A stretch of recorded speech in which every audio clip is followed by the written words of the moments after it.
He had $300 million in his account, a private jet on standby, and a daughter who hadn't smiled in 4 months. But the thing that stopped Nathan Sterling cold, the thing that made a billionaire stand frozen on a cracked sidewalk in a town he'd spent 14 years running from, was a piece of paper in a dusty store window. Crayon, purple crayon, his handwriting, age 8. I, Nathan Sterling, promised to marry Emily Carter someday, because she's the only person who never laughed at me. The date at the bottom? His birthday? The day his mother died. If this story hits different for you, drop the name of your city in the comments. I want to see how far this journey travels. Hit that like button, stay until the end, because this one's going to hurt before it heals. The drive into Cedar Creek took 40 minutes from the regional airport, and Nathan spent most of it staring out the passenger window while his assistant Marcus drove and pretended not to notice that his boss hadn't said a word since they crossed the county line. The countryside looked exactly the same. That was the first thing Nathan noticed. 14 years, and the same gas station still sat on the corner of Route 9 with its hand-painted sign missing the second S in Express. The same grain elevator loomed at the edge of town like a concrete monument to a slower world. Even the smell, cut grass, diesel, something warm and yeasty that Nathan couldn't immediately identify, came through the air vents and landed somewhere low in his chest. "You want me to pull over, sir?" Marcus asked. He was 26, efficient, and had worked for Nathan for 2 years without once asking a personal question. He was asking one now, which told Nathan his face was doing something he wasn't controlling. "No," Nathan said. "Keep going." Beside him in the back seat, his daughter Lily had fallen asleep against the window, her dark hair fanned across the glass, her mouth slightly open. She was 7 years old and had her mother's nose and Nathan's jaw, and a laugh that sounded like somebody had recorded bells and played them back at the wrong speed. Too bright, too sudden, almost startling. He hadn't heard that laugh in 4 months. Not since the accident. Not since the night everything changed and the world rearranged itself around a new, permanent absence. He watched her sleep for a moment, then he looked back out the window. Cedar Creek appeared gradually, the way small towns always do. Not as a thing you arrive at so much as a thing that grows up around you. First a water tower, then a church steeple, then a stretch of storefronts that ran 3 blocks and called itself Main Street with complete sincerity. Nathan had grown up here from age 5 to 18. He knew every crack in every sidewalk. He knew which houses flooded in March, and which neighbor kept a garden that always smelled like lavender, and which shortcut through the woods came out behind the old Carter place. He had not been back. Not once. Not for his father's funeral, not for holidays, not when people called, not when people stopped calling. Marcus parked in front of the Riverside Inn, which was what Cedar Creek called its only hotel, 12 rooms, a breakfast that started at 6 and ended at 9, and a proprietor named Harold Finch who had once given a teenage Nathan Sterling a job sweeping the parking lot for $7 an hour. Nathan paid for the rooms online. He'd arranged everything through his real estate team, told no one he was coming, and planned to stay 3 weeks. He didn't know why 3 weeks. He didn't know why at all, really, except that his therapist, a cautious woman in a glass-walled office in Manhattan, who chose her words the way a bomb technician chooses which wire to cut, had said very carefully, "You need somewhere that existed before you became who you are. Somewhere that doesn't know what to do with Nathan Sterling, the billionaire." "It'll know," Nathan had said. "Then find out what it does with you anyway." He carried Lily inside without waking her. She stirred only when he laid her on the bed, turned her face toward him with her eyes still closed, and said, with the flat certainty of a half-sleeping child, "Are we there?" "Yeah, baby, we're there." She was asleep again before he finished the sentence. He couldn't sleep. This was not unusual. Sleep had become something that happened to Nathan Sterling the way rain happened to people who forgot their umbrellas. Occasionally, inconveniently, never quite enough. By 6 in the morning, he was showered and dressed and standing on the sidewalk outside the inn with a gas station coffee he'd walked 4 blocks to get. The town was quiet. A couple of pickup trucks. A woman walking a dog that seemed to be walking her. The diner on the corner had its lights on, and Nathan could see the silhouette of someone moving behind the fogged glass. He walked. There was no plan. He just walked the way you walk when you grew up somewhere, by muscle memory, by the gravity of old paths. He went down Oak Street past the barber shop where his father used to take him every 6 weeks, past the library where he'd spent entire summers because it was air-conditioned and free and nobody bothered you, past the empty lot where the movie theater used to be before it burned down the summer Nathan turned 12, and he and Emily had stood on the sidewalk and watched the fire department try to save a building that was already gone. He was thinking about that. The fire. The way Emily had grabbed his hand without saying anything and held it until the flames went out. When he turned the corner onto Merchant Street and stopped walking, it was still there. Alderman's General Store, the oldest building on Main Street according to the cedar plaque bolted beside the door. Established 1887. It had changed hands at least twice since Nathan's childhood. He remembered it being a hardware store at some point, then some kind of antique/gift shop, then closed for what felt like years. Now the front window had been freshly painted in navy blue, and inside he could see the warm yellow glow of overhead lights and shelves lined with local goods, jam jars, candles, folded quilts, wooden signs. But it wasn't any of that stopped him. It was the thing in the corner of the window, mounted in a simple wooden frame, behind glass, like something from a museum exhibit. A piece of lined notebook paper. Old. The kind with the red margin line and the 3 holes punched along the side. And on it, in the unmistakable all-caps print of a child who had just learned to write. I, Nathan Sterling, promised to marry Emily Carter someday because she is the only person who never laughed at me when I cried. Nathan. Age 8. The spelling errors were still there. He'd spelled because wrong. He'd spelled cried wrong. 32-year-old Nathan Sterling, who had signed contracts worth more than the GDP of small countries, stood on the cracked sidewalk of Cedar Creek and stared at the misspelled promise he'd made when he was 8 years old. He didn't remember writing it. He remembered Emily, remembered age 8 in 3rd grade, and the period of his life that he'd quietly labeled in his head as before, meaning before his mother got sick, before everything started pulling apart at the seams. He remembered that Emily used to share her lunch with him on days when he forgot his.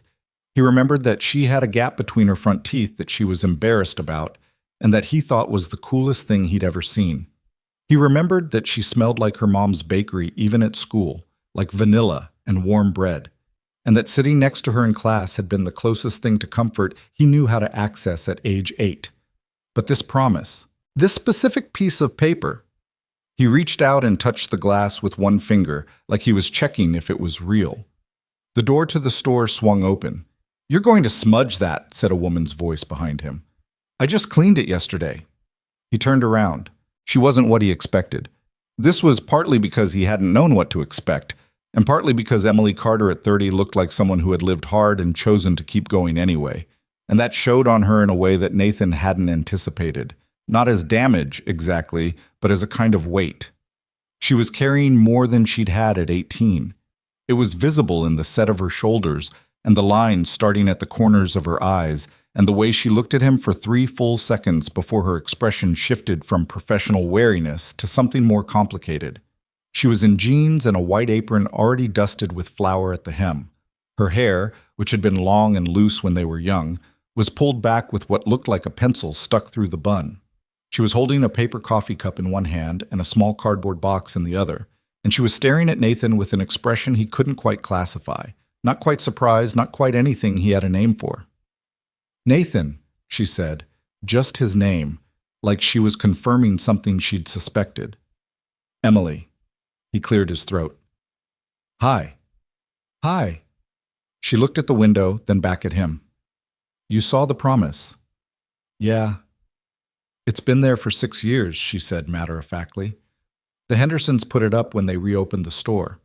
They found it in a box of stuff from the back room. Old receipts, some photographs, a couple of letters, and that." She nodded toward the frame. "They thought it was sweet. Put it up as kind of a town history thing." "It's my handwriting," Nathan said. "I know, I recognized it immediately." She tilted her head slightly. "I didn't tell them who you were, or who I was. Figured it wasn't my story to tell." There was a beat of silence. In that silence, Nathan heard all the years he hadn't been here. Every Christmas, every summer, every phone call that went unanswered. He heard his own absence like a frequency just below audible range, something you felt in your chest more than your ears. "I heard you were coming," she said. He frowned. "I didn't tell anyone." "Harold Finch." The corner of her mouth shifted, not quite a smile. He texted the group chat. "There's a group chat." "Nathan, there's always been a group chat." She shifted the box to her other arm. "I have to get back. I've got croissants in the oven." "You have a bakery." "My family's bakery. I took it over about 5 years ago." She glanced at him again, and something in her expression was careful now, deliberate. "I heard you have a daughter." "Lily, she's 7. Emily nodded, like this was information she was filing away rather than reacting to. "Is she with you?" "Back at the inn, sleeping." Another silence. This one felt different, heavier, shaped.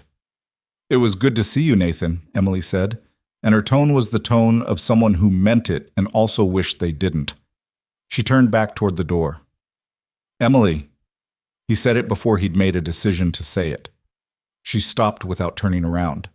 "I'm sorry for—" He stopped, because sorry was a word that covered too much ground and also not enough ground. For a lot of things. She was quiet for a moment. Her back was to him. He could see the tension in her shoulders, the deliberate steadiness of how she was holding herself. "I know," she said finally, and walked back inside. The bakery was 3 doors down from Alderman's General Store, occupying the corner space that used to be a pharmacy when Nathan was a kid. It still had the old green and white awning, which surprised him. He'd expected Emily to have redone everything, to have made it hers, but then he stepped inside for the first time 2 days later and understood. It was already hers. It had been for a long time. The front room was small and slightly crowded in the way of places that have grown organically rather than by design, mismatched chairs around 4 tables, a glass display case that needed to be replaced but held the best-looking pastries Nathan had seen outside of a Paris patisserie, handwritten menu on a chalkboard, photographs on the walls that were a mix of old family photos and some that looked like they'd been taken by customers and never taken down. The smell was what got him, though. It wasn't just bread or coffee or sugar. It was all of them together and something else underneath, something warm and specific. And it hit him low in the chest the same way the smell of the town had hit him when he first arrived, except this was more precise, more pointed. He'd smelled this before. Every school day for 10 years, sitting beside Emily Carter. "You're here," said Emily, appearing from the back with her hands still dusty. She sounded neither pleased nor displeased, which Nathan was starting to understand was her default mode with him. Carefully neutral. He'd earned that. "Lily wanted a muffin," he said, which was true. Lily was standing beside him holding his hand, which she hadn't done in 4 months, and looking around the bakery with the specific wide-eyed assessment of a 7-year-old evaluating whether a place was interesting enough to stay in. Emily looked down at Lily, and here was the thing Nathan wasn't prepared for. Her expression shifted. Not dramatically, not like something out of a movie, just quietly, in the small adjustments of a face loosening itself, like a door opening a crack. "Hi," Emily said to Lily, crouching down to eye level. "What kind of muffin do you like?" "Blueberry," Lily said, with the authority of a child who has thought about this. "I have blueberry," Emily said, in the tone of someone reporting good news. "I also have double blueberry, which is the same thing, but better." Lily considered this with appropriate gravity. "What makes it double?" "More blueberries." "That makes sense," Lily said, nodding. "I thought so too." Emily stood up, and when she looked at Nathan, her expression had gone neutral again. But there was something behind it now that hadn't been there before, something softened at the edges. "Sit down. I'll bring it out." They sat. Lily ate her muffin with the systematic focus she brought to all food, working from the top down, saving the best part of the base for last. And Nathan drank a coffee that was better than anything he'd had in the city, though he wouldn't have said that out loud because he suspected Emily would find a way to make it a point. After a few minutes, she came out from the back and sat across from them with her own coffee and nothing else. She didn't ask why he'd come back. She didn't ask about his life, his company, his daughter's mother. She sat the way people sit when they've learned to wait for information rather than chase it. She's been quiet, Nathan said, nodding toward Lily, who had finished the muffin and was now drawing something with her finger in the flour dust that had drifted onto the table. Since January. Emily looked at Lily for a moment. How quiet? She talked to her teacher last week. That was the most she'd said to anyone in 4 months who wasn't me or her nanny. He paused. Her mother died. Car accident, January 3rd. Emily was quiet for a moment. He watched her absorb it, not with the overeager sympathy he'd gotten from colleagues and business associates, not with the careful therapeutic language he'd gotten from the school counselor or the grief specialist. She just sat with it for a moment, the way you sit with a thing before you respond to it. I'm sorry, she said finally. Simple, direct, not dressed up. We weren't together, he said quickly, and then felt obscurely embarrassed at the quickness. I mean, Lily's mother and I, we'd been separated for 2 years, but she was still... He stopped, looked at Lily, who was still drawing. It was still a loss. For Lily, obviously. For me too, in a different way. Emily nodded. She didn't try to complete the sentence for him, didn't try to categorize the grief into something manageable. He appreciated that more than he could easily say. Why Cedar Creek? She asked. Therapist's idea. Really? She said I needed somewhere that remembered me before I had money. He looked at his coffee cup. Before all of it. Cedar Creek definitely remembers you before you had money, Emily said. Mrs. Paulson still talks about the time you tried to sell lemonade and made it with salt by accident. That was one time. You served it to 6 people before anyone said anything. Nathan looked up. Emily had the look of someone who had deployed a weapon and was surveilling the results. Her eyes were serious, but there was something working at the corner of her mouth that wanted to be a smile, but wasn't sure it had permission yet. You knew, he said. When I was serving it, you knew. I took one sip. You could have said something. I tried. She lifted her coffee cup. You wouldn't stop talking about your profit margin. He laughed. It came out surprised, like it caught him off guard. It probably did. Laughter had felt like foreign territory lately. Lily looked up from her flower drawing and stared at her father with an expression of intense assessment, as if she was trying to verify that the sound had come from him. What are you drawing? Emily asked her. Lily turned the flower drawing toward Emily. It was unclear what it was. Some kind of structure, maybe a house, maybe a boat. Nathan couldn't tell. It's a bakery, Lily said seriously, but bigger, with a second floor. Emily leaned forward and studied it with complete seriousness. The second floor is a good idea. You could have a reading room up there. Lily's eyes widened. With a window seat? Obviously. Lily looked at her drawing, then back at Emily, and said, I think we should build it. Emily looked at Nathan. Nathan looked at Emily. The moment had a quality he couldn't quite name, something precarious and slightly too large for the small table they were sitting at.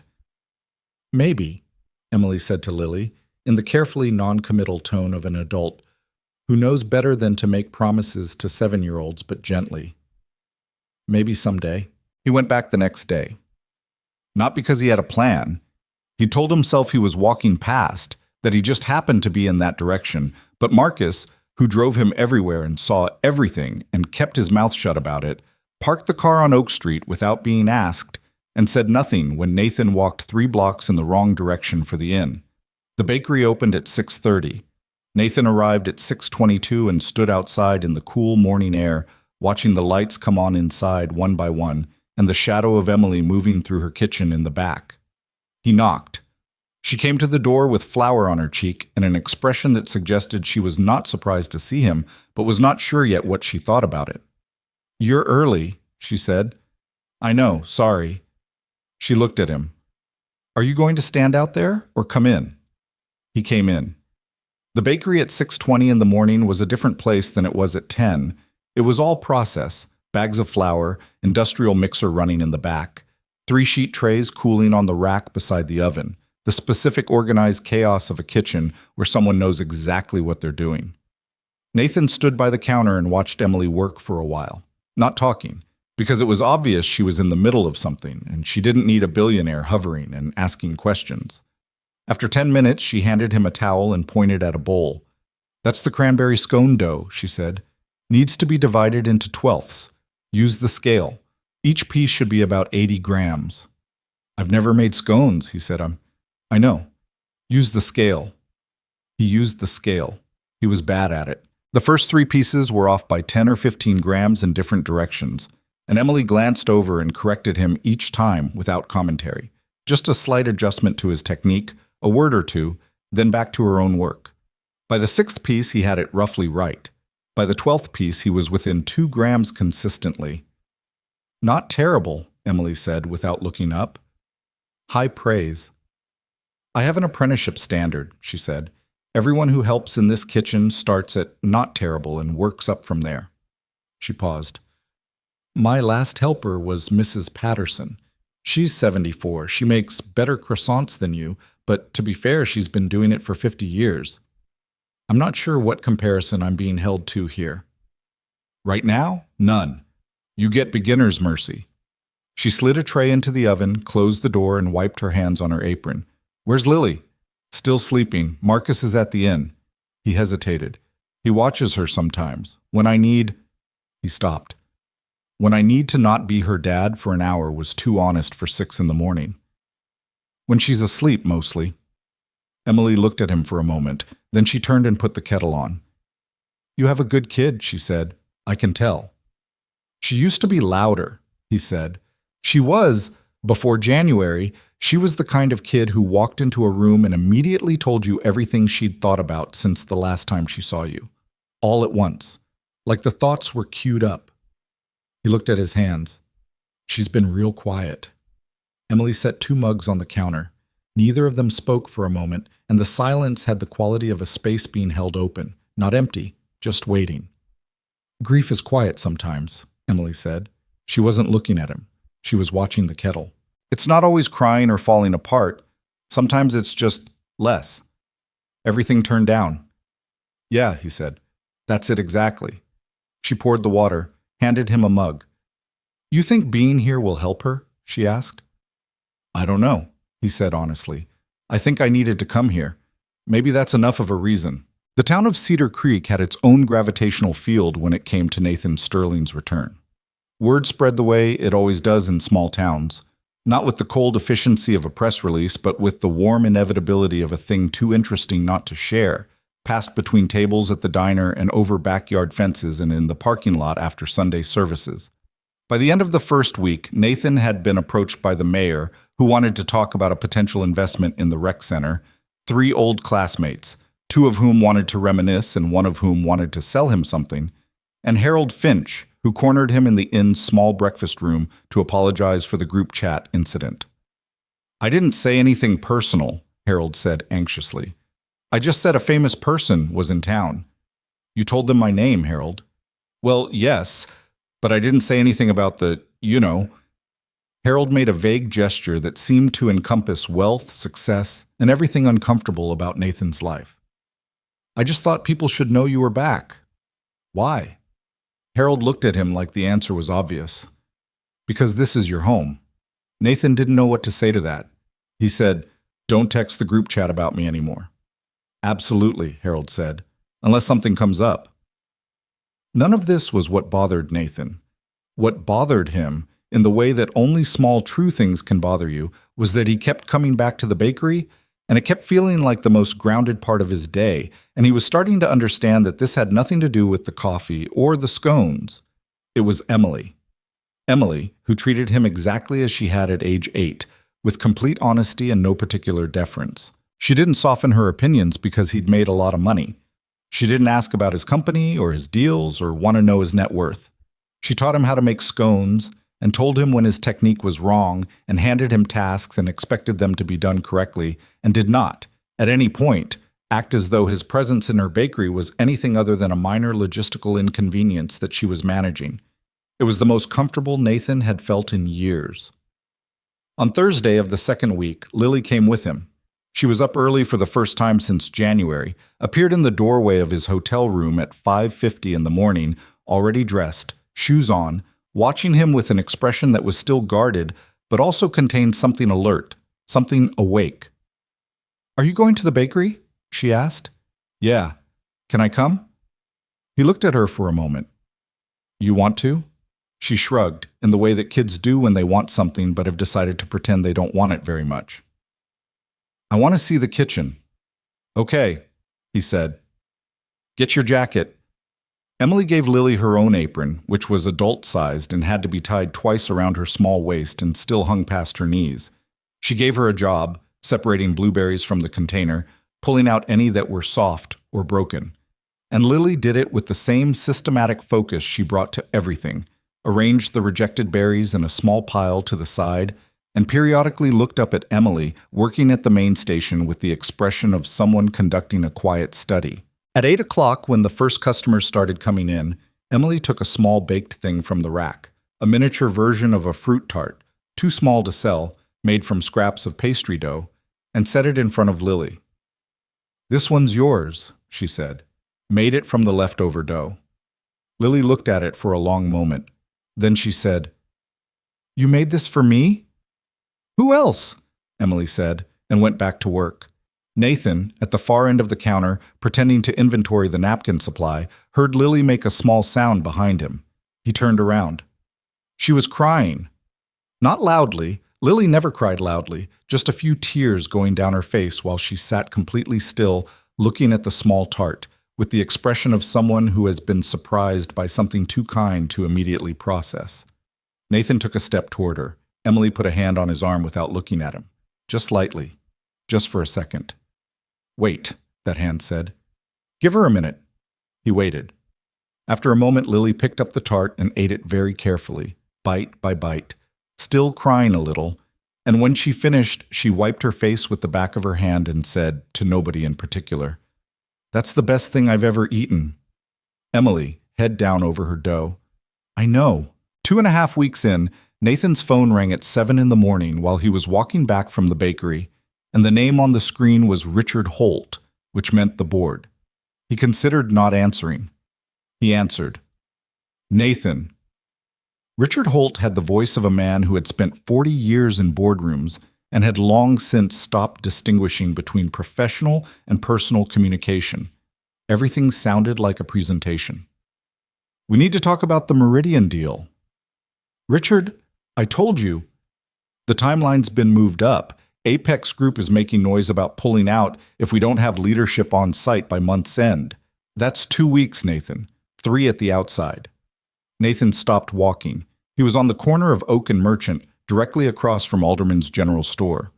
He could see the purple crayon promise in the window from where he was standing. I'm on personal leave, he said. I understand that.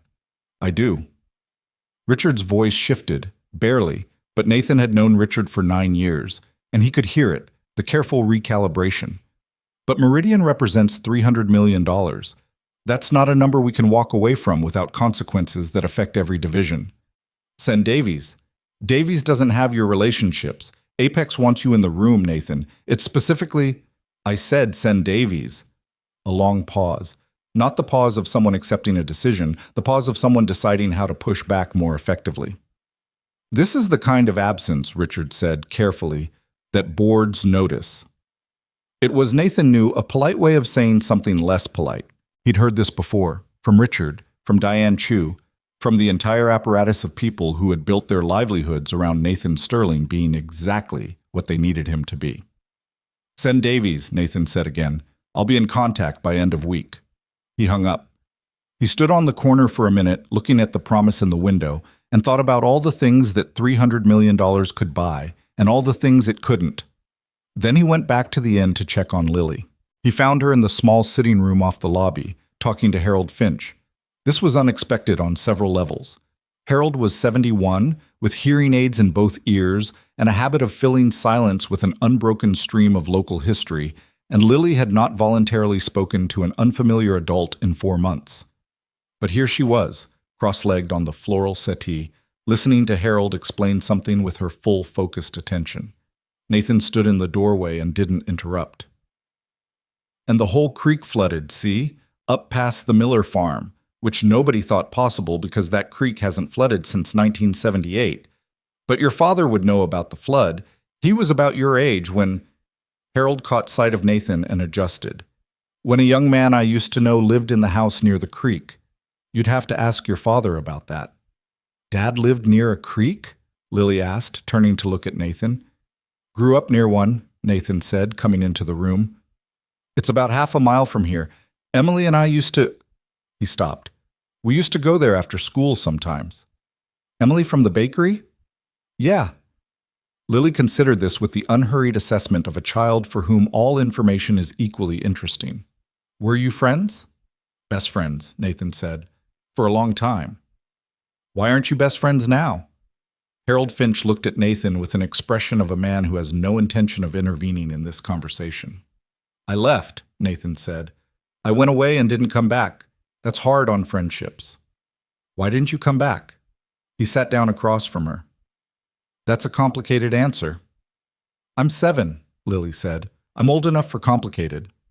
Harold made a sound that might have been a suppressed laugh. Nathan looked at his daughter, this small, precise, too perceptive child who had inherited his stubbornness and her mother's directness, and had already demonstrated at age 7 that she would not be deflected from a question she actually wanted answered.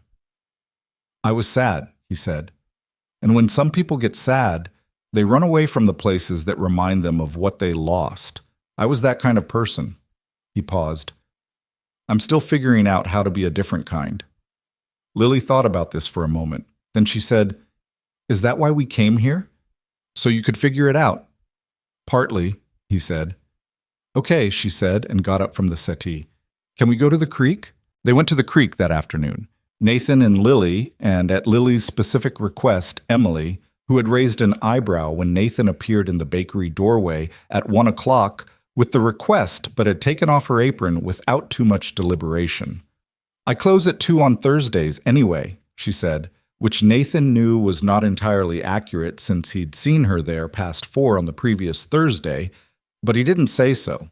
The path to the creek ran along the backside of the Hendersons' property and through a corridor of old oaks that still had the same carved initials that half the town's population had left over the past 50 years. Nathan found the one he was looking for without trying, NS plus EC, carved badly into the bark of the widest oak, at approximately the height of 2 kids who were 12. He pointed it out to Lily, who inspected it with interest. That's your initial and Emily's initial. Yep. What does the plus sign mean? It means we were friends, Nathan said. Emily, half a step behind him, said quietly, It means your father thought he was very clever at age 12. I was expressing a sentiment, Nathan said. You expressed it in permanent form without asking me. You didn't object at the time. I was 12. I was being polite.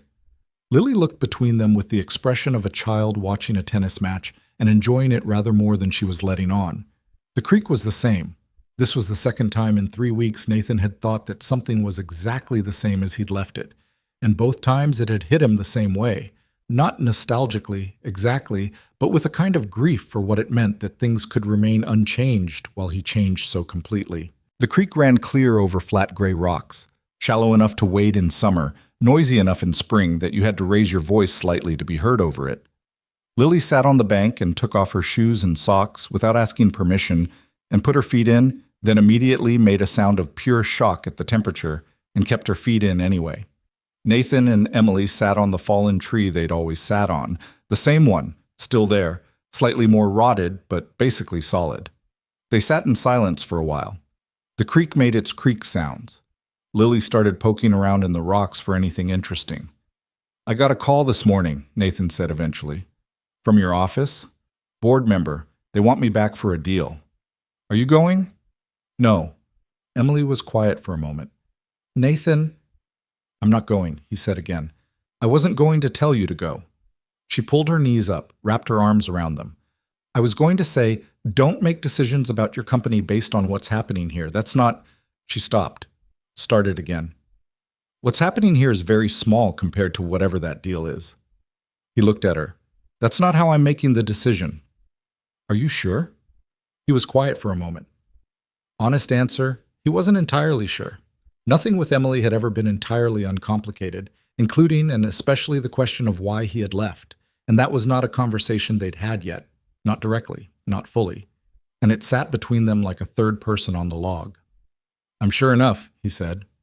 Emily looked at the creek. Lily, 15 feet away, held up a flat gray rock with a stripe of white quartz through it. "Can I keep this?" "Yeah," Nathan said. "It's just a rock." "It's not just a rock," Lily said, with the particular offense of a child whose finds have been undervalued. "It has a stripe." Emily looked at the rock seriously. "It does have a very good stripe." Lily, vindicated, put it in her jacket pocket. The conversation they needed to have happened on a Tuesday, a week later, in the empty bakery after closing. Nathan had stayed to help with cleanup, something he'd started doing without being asked, and that Emily had stopped objecting to around day 4. And they were washing the last of the equipment when Emily turned off the faucet, dried her hands, and said without preamble, "Why did you leave?" He'd been waiting for this. He'd also been dreading it. "Emily, I know it's old ground. I know it's—" She set the dish towel down. "I need to actually know, Nathan. Not the version you've told yourself. The real one." He leaned against the counter. The kitchen was quiet and smelled like bread and cleaning solution. He looked at the ceiling for a moment, then at her. "My dad," he said, "after my mom died. You know what he was like." "I know what he was like to the town," she said carefully. "I didn't know what he was like at home." "He drank," Nathan said. "For about a year after she died, he drank and I managed it and I didn't tell anyone. And then the scholarship came through for the business program in Boston and—" He stopped. This was the part he'd never said out loud. "And I thought, if I leave, he'll have to figure it out. Because there's nobody else." "Did he?" "Mostly. He had good stretches. Some bad ones. He died when I was 26. He looked at his hands. I wasn't here for that either." Emily was quiet. "But that's not the whole answer," Nathan said. "Because the truth is I was also running from—" He stopped again, tried a different approach. "Being here meant being the kid whose mother died and whose father was falling apart.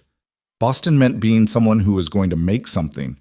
I could just be—" He exhaled. "I could be the version of myself that hadn't lost anything yet. In Boston.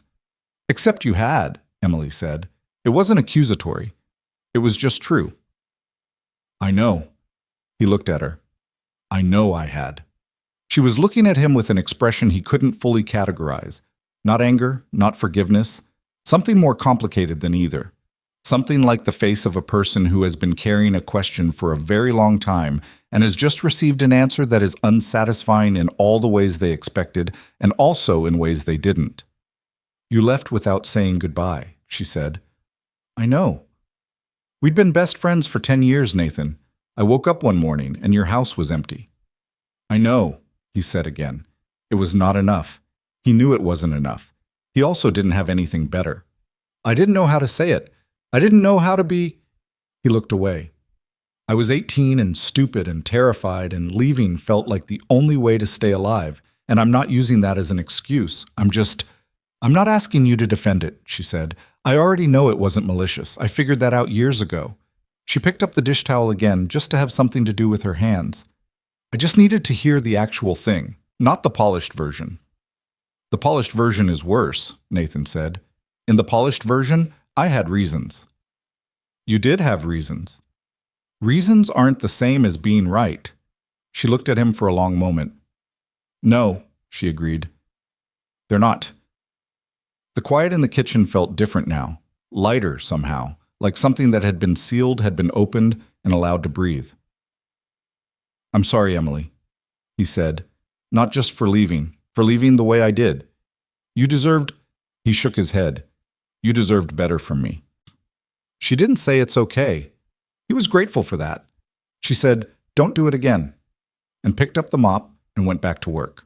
The mop hit the floor with a wet slap, and Emily worked it across the tiles in long, even strokes, and Nathan stood in the middle of the kitchen, not sure whether to offer to help or whether that would make things worse. He picked up the second mop from the corner and started on the other half of the floor without asking. She didn't tell him to stop. They cleaned in silence for 10 minutes, and the silence was the kind that comes after something true has been said. Not empty, not comfortable exactly, but breathable. Like a room after a window's been opened. Nathan kept his eyes on the floor and thought about what she'd said. Don't do it again. Not I forgive you. Not it's fine. Just that. A condition more than a pardon. He understood the difference and was, in some way he couldn't articulate, grateful for it. When the floor was done, Emily wrung out the mop and leaned it against the wall and looked at him with the direct assessment that he'd come to recognize as her baseline. Not unkind, just honest, the way a doctor looks at an x-ray. You staying for another week? She asked. I told Marcus 3 weeks, he said. Still have 9 days.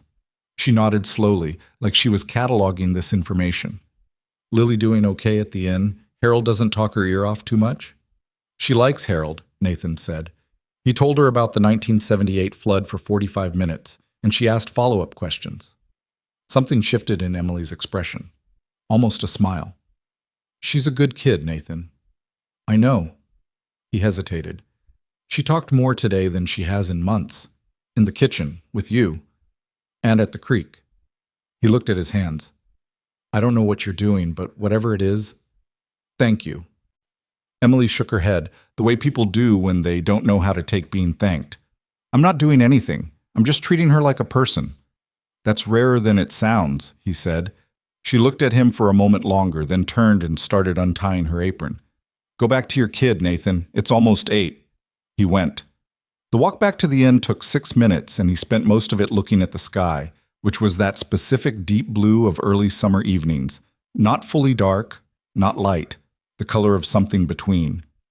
He thought about the conversation in the kitchen, about leaving, about being 18 and thinking that if he drove fast enough in the other direction, the grief wouldn't catch him. It had caught him anyway, of course, just further from home. By the time he pushed open the inn's front door, he'd made a decision he hadn't realized he was making until it was already made. He was going to stay longer than 3 weeks. He didn't have a number in mind. He just knew 3 weeks wasn't it. He'd figure out the board later. Marcus was in the lobby, laptop open, doing something that involved a spreadsheet and 3 different browser tabs. He looked up when Nathan came in. Lily's asleep, he said.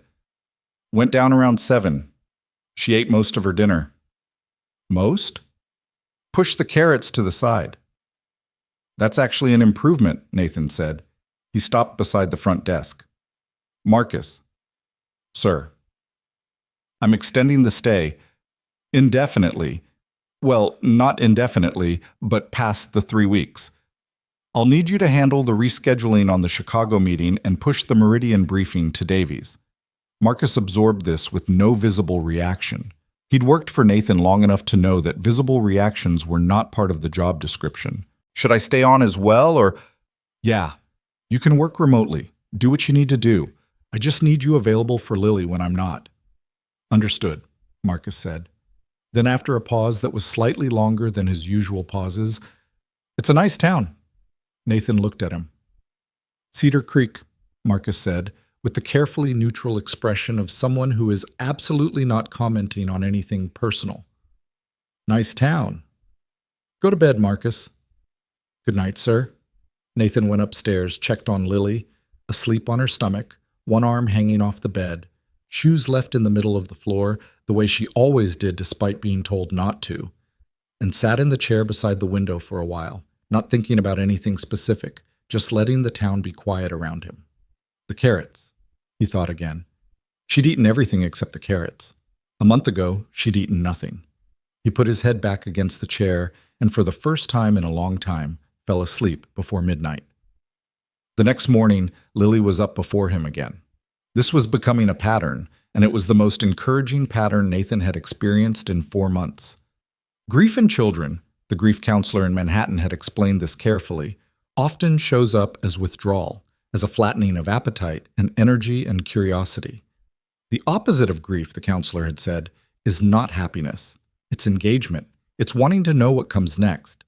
Lily wanted to know what came next. Specifically, she wanted to know whether Emily had started the croissants yet. It's 6:15, Nathan told her. She starts at 5:30, Lily said, with the authority of someone who had been paying close attention. The croissants need 3 hours. How do you know that? She told me. Lily was already tying her shoes. She said laminated dough takes time and there are no shortcuts or the layers fall apart. Nathan stared at his daughter, who was 7 years old and now had opinions about laminated dough, and felt something complicated move through his chest. Something adjacent to joy, but also adjacent to grief, the way the best feelings often are when you've been through the worst ones. "Let me get my jacket," he said. Emily was indeed on her third round of croissant folds when they arrived. She handed Lily an apron and a simple task. She always had a simple task ready, Nathan had noticed, something that was actually useful and not just performed usefulness, and gave Nathan a look that said she wasn't surprised, but was reserving the right to be. "You two are becoming regulars," she said. "Is that a problem?" Nathan asked. "It's a liability," she said, but there was no edge in it. She went back to her dough. "If people see the town's most famous resident at my bakery every morning, they're going to start coming in to see you, not the croissants." "Would that be bad for business?" "I don't want celebrity traffic," she said flatly. "I want people who want the croissants." "What if they want both?" "Then they're going to be disappointed when you leave." It was said lightly, practically, but it landed differently than she probably intended, and the kitchen went briefly quiet except for Lily carefully arranging the berries she'd been given to sort and the distant sound of a car on Main Street. "Emily," Nathan said. "I didn't mean it like that," she said, not looking up. "Like what?" "Like a thing." She worked the dough. "I just meant practically. You're not going to be here forever. I have to build on customers who are." "Right," he said, but they both knew that the word leave had moved through the kitchen like something physical. That afternoon, Nathan drove out to the edge of town to look at a property that Harold Finch had mentioned, an old building that used to be a hardware store, sitting empty on the corner of Route 9 and Cedar Lane, which Harold said the owner had been trying to unload for 2 years without success. Nathan didn't have any particular plan. He just drove out and looked at it. It was a decent size. Brick, solid bones, the kind of building that was built in a period when people built things to last. The front windows were boarded, the parking lot was weeds coming up through cracked asphalt, but the structure itself looked sound, and the location caught foot traffic from the main road. He stood in the parking lot for a while looking at it. Then he took out his phone and called his acquisition director. "I need you to run a quiet valuation on a property," he said. "Small town commercial, probably undervalued.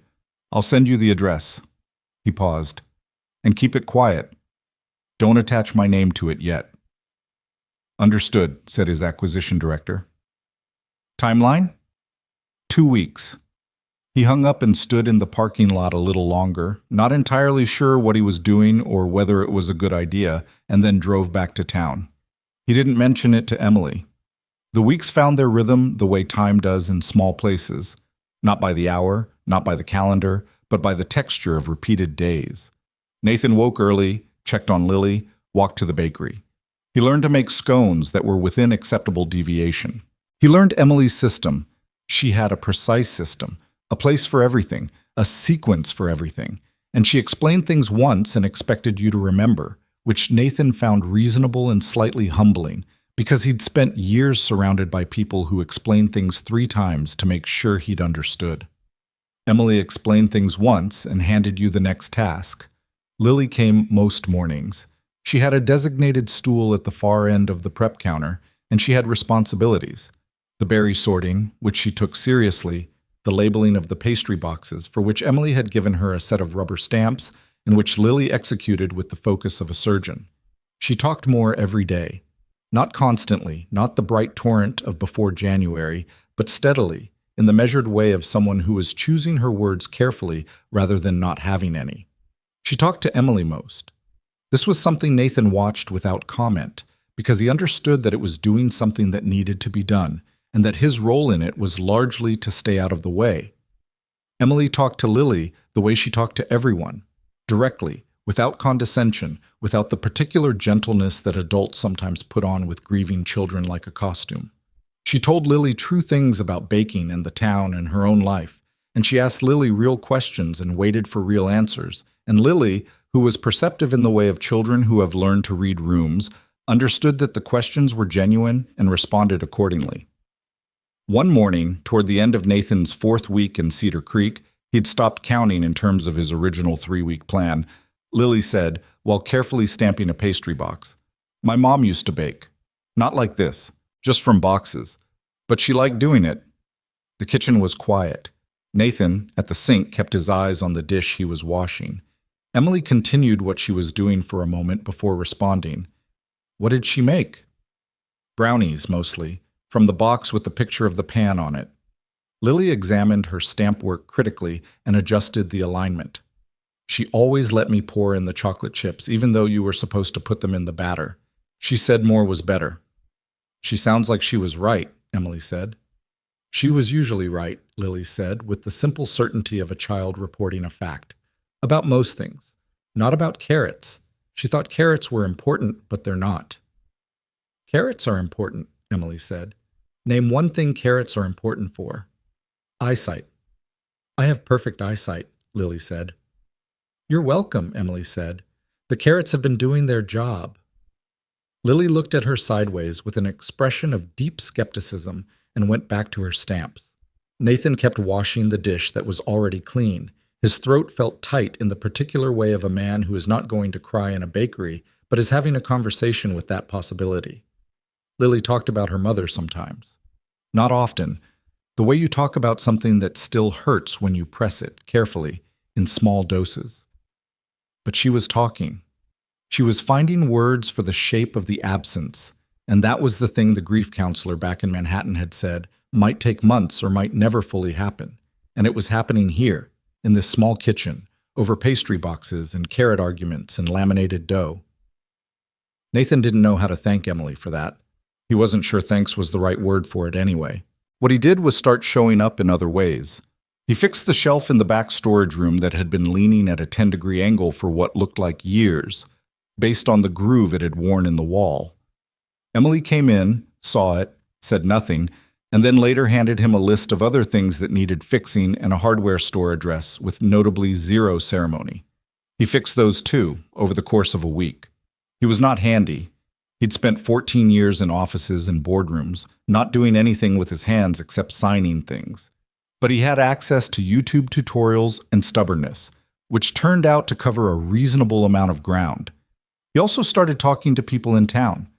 Not in the way he talked to business contacts, not with intent, not with an objective, but in the way Harold Finch talked, the way the diner owner Ray talked, the way people talked when they'd known each other for years, and the conversation was its own point.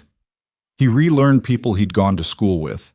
He learned about who'd stayed and who'd left and who'd come back and what Cedar Creek had lost and gained in the years he'd been gone. It had lost more than gained, honestly. 2 factories on the edge of town had closed in the past decade. The high school had lost a third of its enrollment. Several businesses on Main Street had shut down and not been replaced. The town was still standing, still alive, but it had the feel of a place running on momentum rather than growth. A place that was surviving rather than thriving. Nathan sat with this information quietly, separately from any decisions, and let it settle. One Thursday afternoon, he and Emily closed the bakery together and walked along the creek path without any particular plan. Lily was with Marcus at the inn. They'd found a board game she liked, and Marcus had revealed an unexpected willingness to play it for multiple consecutive hours, which Lily considered a significant point in his favor. The creek was louder than usual, the way it got after rain. They walked without talking for a while, the path wide enough to walk side by side, the oaks overhead thick enough that the light came through in pieces. "Can I ask you something?" Nathan said. "You're going to whether I say yes or not," Emily said. "How bad is it?" He looked at her. "The bakery. Financially." She didn't answer immediately. He watched her decide whether to be honest or whether to deflect with the particular practiced deflection of someone who has spent years answering this question by not answering it. "It's not good," she said finally. "It's not—" She stopped, recalibrated. "I'm not going to lose it tomorrow, but I've been operating on margins thin enough that one bad month changes everything. The refrigeration unit needs replacing.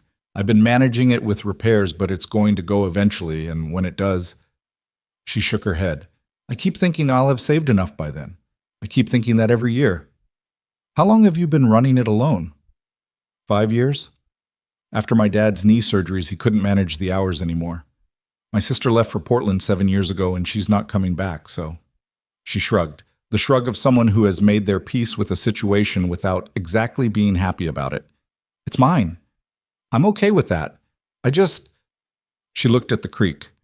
I'm tired in a way that doesn't go away with sleep, like it's gone into the bones. He knew. He'd felt a version of it himself, different in cause but recognizable in character. The specific exhaustion of carrying something alone for too long. Emily, he started. Don't, she said. You don't know what I was going to say. You were going to offer to help, financially. He was quiet. And I appreciate it, she said carefully, but I need you to understand why I can't take that. Tell me. She stopped walking. He stopped beside her. The creek moved past below, indifferent. Because this is my thing, she said, and her voice had the particular steadiness of something that has been thought through many times. I stayed here, and I built this, and it's hard, and it's mine, and if you... She pressed her lips together. If you come in with your money and fix it, then what did I spend 5 years doing? What does it mean? I'm not being proud for the sake of it. I just need to know the thing I built was actually built by me. Nathan looked at her. He understood it. He did. He understood it in the way of someone who had also built something from nothing, even if the scale was incomparably different. The particular ownership of a thing made by your own effort. The way money from outside, even well-meant, could hollow that out. Okay, he said. She looked at him like she was waiting for the caveat. Okay, he said again. I hear you. She held his gaze for a moment longer, checking for sincerity. Whatever she saw, she nodded once, and they started walking again. I did already talk to someone about that building on Route 9, he said, after a pause. Emily glanced at him sideways. Not for the bakery, he said quickly. Not related to you. I noticed it. The hardware store building. I was thinking about what it could be. For what? I'm not sure yet. He'd been thinking about it for 2 weeks now, turning it over, not in the aggressive way of a business deal, but in the quieter way of something that hadn't finished revealing itself. Something the town needs, not something the town already has. Cedar Creek needs a lot of things it doesn't have, Emily said. A second doctor would be useful. So would a reliable internet provider that isn't $60 a month for speeds that cap out at what we had in 2009. I can't fix the internet, Nathan said. Can't or won't? The local ISP situation is... He caught her expression. That's a joke. Half a joke, she said. They came around the bend where the creek widened into the shallow pool he and Emily used to wade in during summers. The flat rocks they'd stood on were still there, greener now, with moss, worn smoother. Lily would like it here, he thought. He should bring her. What made you stay? He asked. Not accusatorially, genuinely. He'd been wondering it since he came back, turning it around, trying to understand the shape of the choice. After everything. After your dad's health, after your sister left, after... He stopped. You could have gone. You had the grades. You had the talent. You had 1,000 reasons to leave. Emily was quiet for a while, long enough that he thought she might not answer. My mom, she said finally. When she got sick, different sick, this was before the bakery issue, this was her heart, she sat me down and she said, Emily, I need you to know that if you leave, I will be okay. I need you to know that you don't have to stay because of me. And I remember thinking that it was the kindest thing she'd ever said to me. And also, she paused, also that if she was saying it, she needed me to stay. Did she ask you to? No, she never asked. That's what I mean. She was too careful to ask. Emily crouched down and picked up a flat rock, turned it in her fingers, set it back down. But she was alone, and my dad's health was already going, and the bakery was her thing, the thing that connected her to her own mother who'd built it. So I stayed. She stood up. And then it became my thing too, and then she died and it was just mine, and she looked at the creek. I don't regret it. I want to be clear about that. I'm not telling you this as a sad story. I made the choice I made, and I'd probably make it again. But? He asked. She looked at him. But sometimes I wonder what I would have been if I'd had the option of choosing it freely, instead of it being the only thing that made sense to choose. Nathan didn't say anything. There wasn't anything adequate to say. He just stood there with her and let the creek run past and thought about choices and the context that shape them and the way two people can make completely opposite decisions and still both be trying to hold something together. It was Emily who broke the silence, and she did it by bending down, picking up a flat stone and skipping it across the pool. 3 skips, then a plunk. "Still better than you," she said. "We haven't competed yet," Nathan said, picking up a stone. "We competed constantly from ages 9 to 17. You never beat me." "I almost beat you when we were 14. "You got 2 skips, and it's been 20 years, and you still remember it." She gave him the sideways look. "What does that tell you? That 2 skips is better than none?" She laughed. It was sudden and unguarded, and it hit Nathan somewhere around the sternum because he'd heard her laugh in the past 4 weeks. The small professional laughs, the dry sounds of amusement she made at his expense. But not like this. Not the real one, unedited. It had a crack in it, a little roughness, like something that didn't get used enough. He skipped his stone. 1 skip. Then it sank. "Improving," Emily said generously. "That was worse than 2 skips. It's an entirely different creek." She picked up another stone. "It changes things."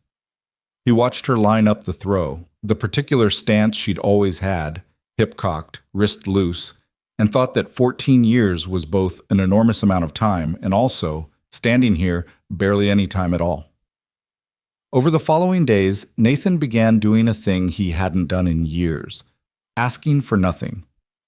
He had built a career, an entire ecosystem of ambition and achievement, on the premise of always knowing what he needed and moving toward it. Every conversation had been a variable, every relationship a potential asset or liability. He'd thought of this as pragmatism and not as something worth examining. But Cedar Creek had no use for Nathan Sterling, the CEO. It had a version of Nathan Sterling it had filed under Gail and Thomas's boy, the one who left, and it regarded the billionaire status with the particular polite disinterest of a community that had its own long memory and wasn't especially impressed by things that happened elsewhere. Ray at the diner, who had known Nathan since he was 9 years old, handed him his coffee every morning with the usual, as though Nathan had been coming in every day for decades, rather than 4 weeks. Mrs. Patterson, who apparently did make excellent croissants and who appeared at the bakery on alternating Thursdays to help Emily, patted Nathan's arm and told him he looked thin and that he should eat more. The hardware store owner, a taciturn man named Gerald, who had replaced Nathan's father's friend Ben in the years Nathan had been gone, corrected his screw selection without judgment and recommended a better anchor for the bakery shelf repair.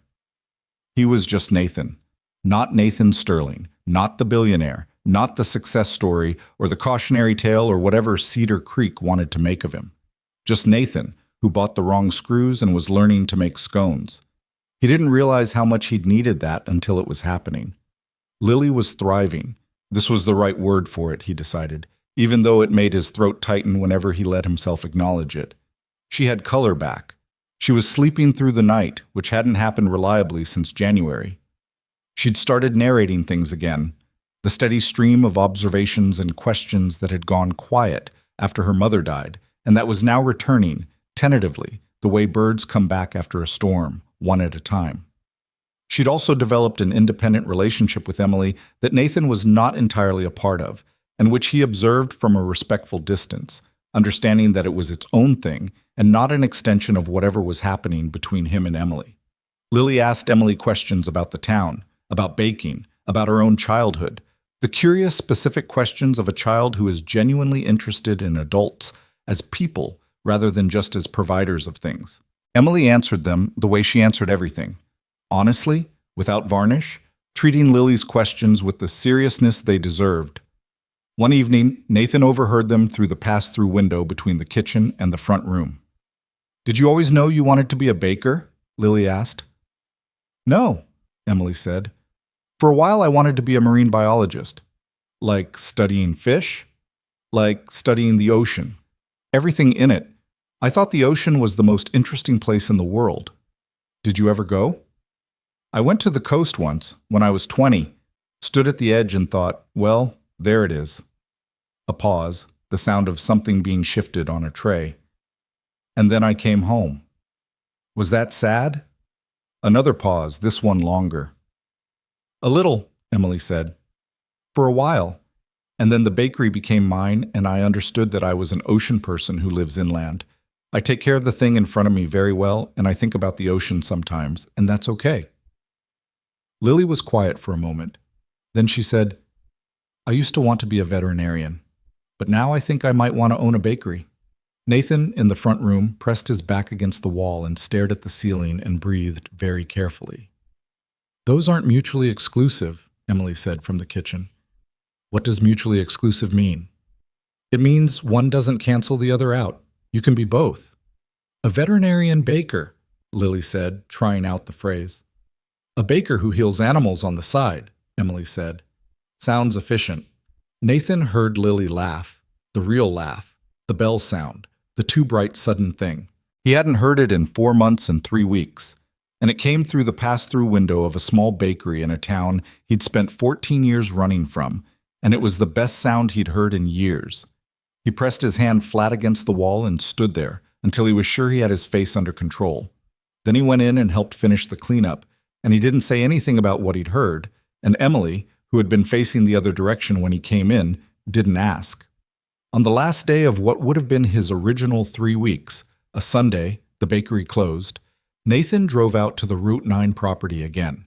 He'd gotten the valuation back. The numbers were what he'd expected. Undervalued significantly, the owner motivated to sell, the building structurally sound beneath its years of neglect. He sat in the parking lot and looked at the building and thought about what Emily had said about the things Cedar Creek needed. And then he thought about a conversation he'd had with Gerald at the hardware store about the old apprenticeship program at the closed factory, and then another conversation with the high school principal, a young woman named Dr. Reyes, who'd been doing the job for 2 years and had a waiting list of kids who needed after-school programming that didn't exist yet. He made a call, not to his acquisition director, to his estate lawyer, a different person, and then to his foundation director who handled the charitable arm of his wealth that had been largely theoretical for the past 2 years because Nathan hadn't had a direction to point it. I need to talk about a project, he said, something local, community-based. I'll send you the details this week. What's the budget framework? His foundation director asked. Let's start with what it needs, Nathan said, and work backwards from there. He hung up and looked at the building one more time. In his head, it was already something. He could see the shape of it, the way you can see a thing clearly before you've done anything to make it real. It needed work and money and time and people who believed in it. He had 2 of those things in abundance. The third was coming back.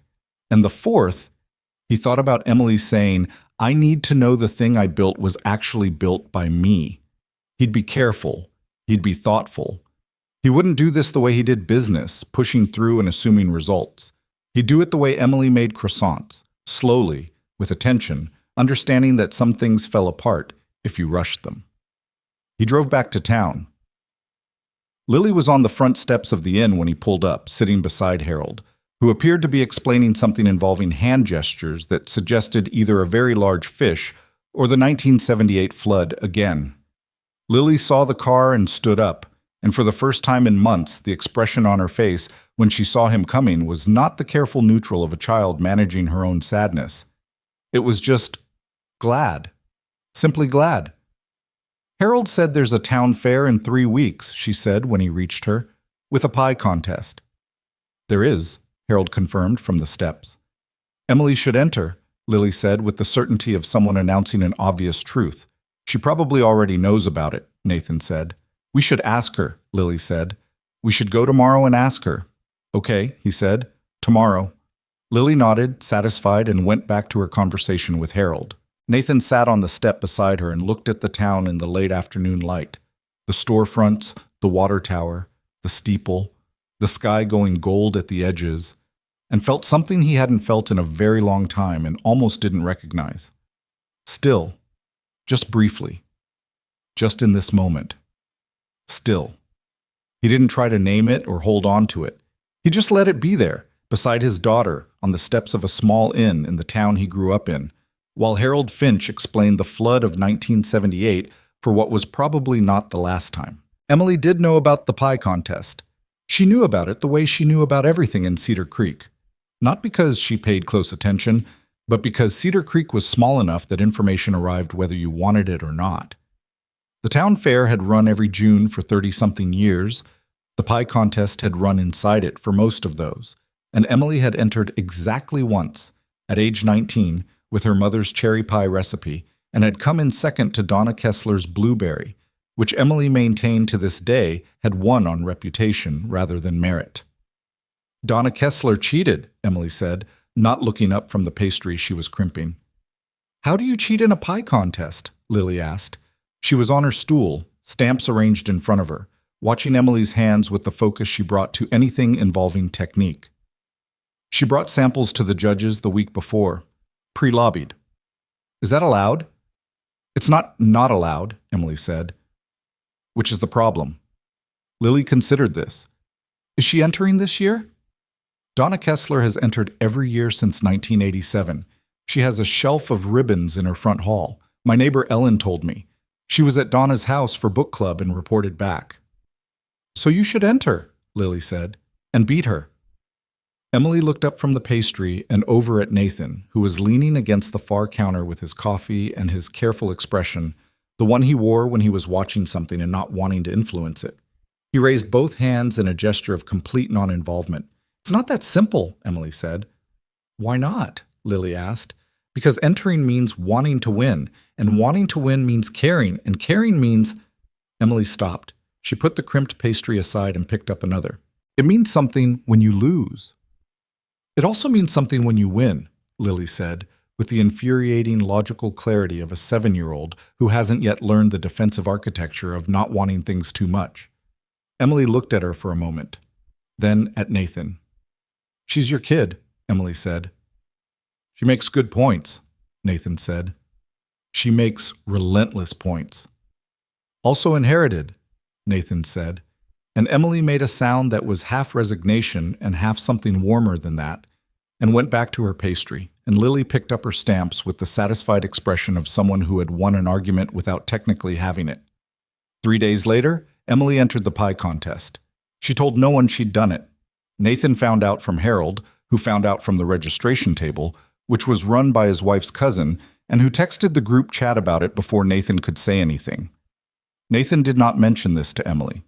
The fair was set for the second Saturday in June, which was 11 days away. The town began its preparations in the low-key way of small towns that have done the same thing many times. Banners going up on Main Street, the park at the center of town getting mowed twice in 1 week, Ray at the diner putting a hand-lettered sign in his window advertising a Fair Week special. Nathan watched it all with the detached interest of someone watching a culture he'd been part of and had forgotten. Lily was obsessed with the fair. She asked Harold daily for details, the games, the food vendors, the rides, the layout, and Harold, delighted to have an audience, provided them an elaborate and occasionally contradictory detail. Nathan let it happen. He liked watching Lily want something. It was new again, or newly returned, the forward lean of anticipation. In the meantime, the building on Route 9 moved from idea to paperwork. Nathan worked quietly on it, calls with his lawyer, calls with his foundation director, a long conversation with Dr. Reyes at the high school that ran 90 minutes and ended with her saying, in a slightly stunned voice, "You're serious about this?" And Nathan saying yes. He kept it away from Emily, partly because it wasn't finished enough to share, and partly because he wanted to be sure he was doing it the right way. The way that wasn't about impressing her or proving something, but about the thing itself being worth doing. He had one conversation with Gerald about it, standing in the hardware store aisle, while Gerald helped him find the right grade of sandpaper for the bakery's refinished prep counter, a project he'd taken on without being asked, and which Emily had observed with only the mildest skepticism. "You know about the old apprenticeship program?" Nathan asked, "the one that ran through the Kessler factory." Gerald considered this. He was a man of few words and good judgments, which Nathan had come to appreciate. "Ran till about 2018, he said. 40, 50 kids a year, machine shop, electrical, carpentry, good program. Factory closure killed it." What happened to the instructors? Most retired. One moved to Millhaven. One still in town. Vic Caruso lives out on the old Marsh Road. He's 62, still sharp. Gerald found the sandpaper Nathan needed and handed it over. Why? I'm looking at the Route 9 building, Nathan said, thinking about what it could be. Gerald looked at him without any particular expression. He was the kind of man who had developed good instincts about when to ask more and when to let a thing develop at its own pace. Talk to Vic, he said, and went back to his inventory. Nathan talked to Vic the following Tuesday. Vic Caruso was a compact, direct man who had spent 30 years teaching 16-year-olds to use tools correctly and had the particular patience of someone who had explained the same things many times and still meant them. He sat across from Nathan in his kitchen with a cup of coffee and listened to the whole proposal without interrupting. And when Nathan finished, Vic was quiet for a full minute. Then he said, "You want to rebuild the program. Something like it, updated, broader. Not just traditional trades, maybe include culinary, technology, design, something that gives kids options that Cedar Creek currently can't offer them without leaving. You think kids will stay if they have options?" "Some will," Nathan said. "Not all. But right now they leave because there's nothing here for them.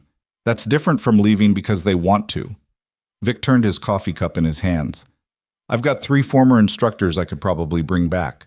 Martinez and Schultz would jump at it. Pruitt's maybe. Could you run it?" Vic looked at him steadily. "If it's real." "It's real," Nathan said. Another pause. Shorter this time. "Then yes," Vic said. "I could run it." They shook hands across the kitchen table, and Nathan drove back to town with the particular feeling of something clicking into its correct position. Not triumphant, not clean, but right. He still didn't tell Emily. 4 days before the fair, the phone call came. Nathan was in the bakery's back storage room, finishing a repair on the refrigeration unit's secondary seal, a temporary fix that Emily had been putting off and that Nathan had quietly researched and quietly acquired the parts for, and which he was now quietly installing on a Tuesday afternoon when the bakery was between the morning rush and the afternoon prep. He heard his phone buzz on the shelf beside him, saw Richard Holt's name, and let it go to voicemail. It buzzed again 30 seconds later. He let that one go too. On the third call he answered, because 3 calls in 3 minutes from Richard Holt meant something had moved from manageable to urgent. "Nathan," Richard's voice had a particular quality, controlled tension, like a cable pulled tight. Apex Group moved the deadline. They want a decision by end of month, not end of quarter, end of June. Nathan set down the seal he'd been holding. "That's 2 weeks. "Yes." "I said Davies. Davies flew to Chicago last week. Nathan, I need you to understand something." Richard's voice shifted again, this time into the register of a man who has stopped being diplomatic. "Apex isn't just pulling out of Meridian if we miss this. They're signaling to the market. If Sterling Holdings passes on this deal under these circumstances, other partners are going to start asking questions about leadership stability." "Leadership is stable," Nathan said. "You've been gone 6 weeks, Nathan. I've been in contact You've been returning emails. You haven't been in a room." Richard paused. "The board meets in 12 days. There are people on that board who have been very patient, who believe in what you've built. But patience has a shelf life, and right now—" "What are you saying, Richard?" A pause. "I'm saying that the conversation about your continued role is closer to the table than you might like it to be. And that being in the room for the Meridian close would put that conversation away." The storage room was quiet. Nathan could hear Emily moving in the kitchen on the other side of the wall, could hear the low sound of the mixer, could smell the bread that was in the oven. He looked at the refrigeration unit seal in his hand, a small rubber component, $40, that had been causing Emily's backup cooling system to work twice as hard for probably a year. "I'll call you back," he said. "Nathan—" "Tonight," he said. "I'll call you tonight." He hung up. He sat on the floor of the storage room for a while. Not thinking, exactly. More like waiting for his thoughts to organize themselves into something he could work with. The board meeting in 12 days. The Meridian deadline. $300 million and everything Richard Holt had delicately implied about what happened to a company when its leader was absent. He'd built Sterling Holdings from 22 years old with $200,000 of borrowed money and an idea that 4 different investors had told him was too early for the market. He'd worked 14-hour days for 5 years and then 18-hour days for 3 more and had made the company what it was through sheer refusal to accept that it couldn't be done. It was his. Every division, every contract, every employee, his. He sat with that for a minute, and then he sat with a different thing. He thought about Lily laughing through the pass-through window. He thought about Emily at the creek skipping stones. He thought about the Route 9 building and Vic Caruso's If It's Real. He thought about what it had cost him to build $300 million. And he thought about what those $300 million had bought him, and he made a list in his head of each. Not metaphorically, actually listed them, the way he'd always solved problems, by putting the variables in order. The list on the cost side was long. The list on the bought side was shorter than he expected. He finished installing the seal, washed his hands at the storage room sink, and went into the kitchen. Emily was at the main station working on what appeared to be a test run of the pie contest entry. A deep dish cherry, from what he could see, the filling a dark red in the partially assembled shell.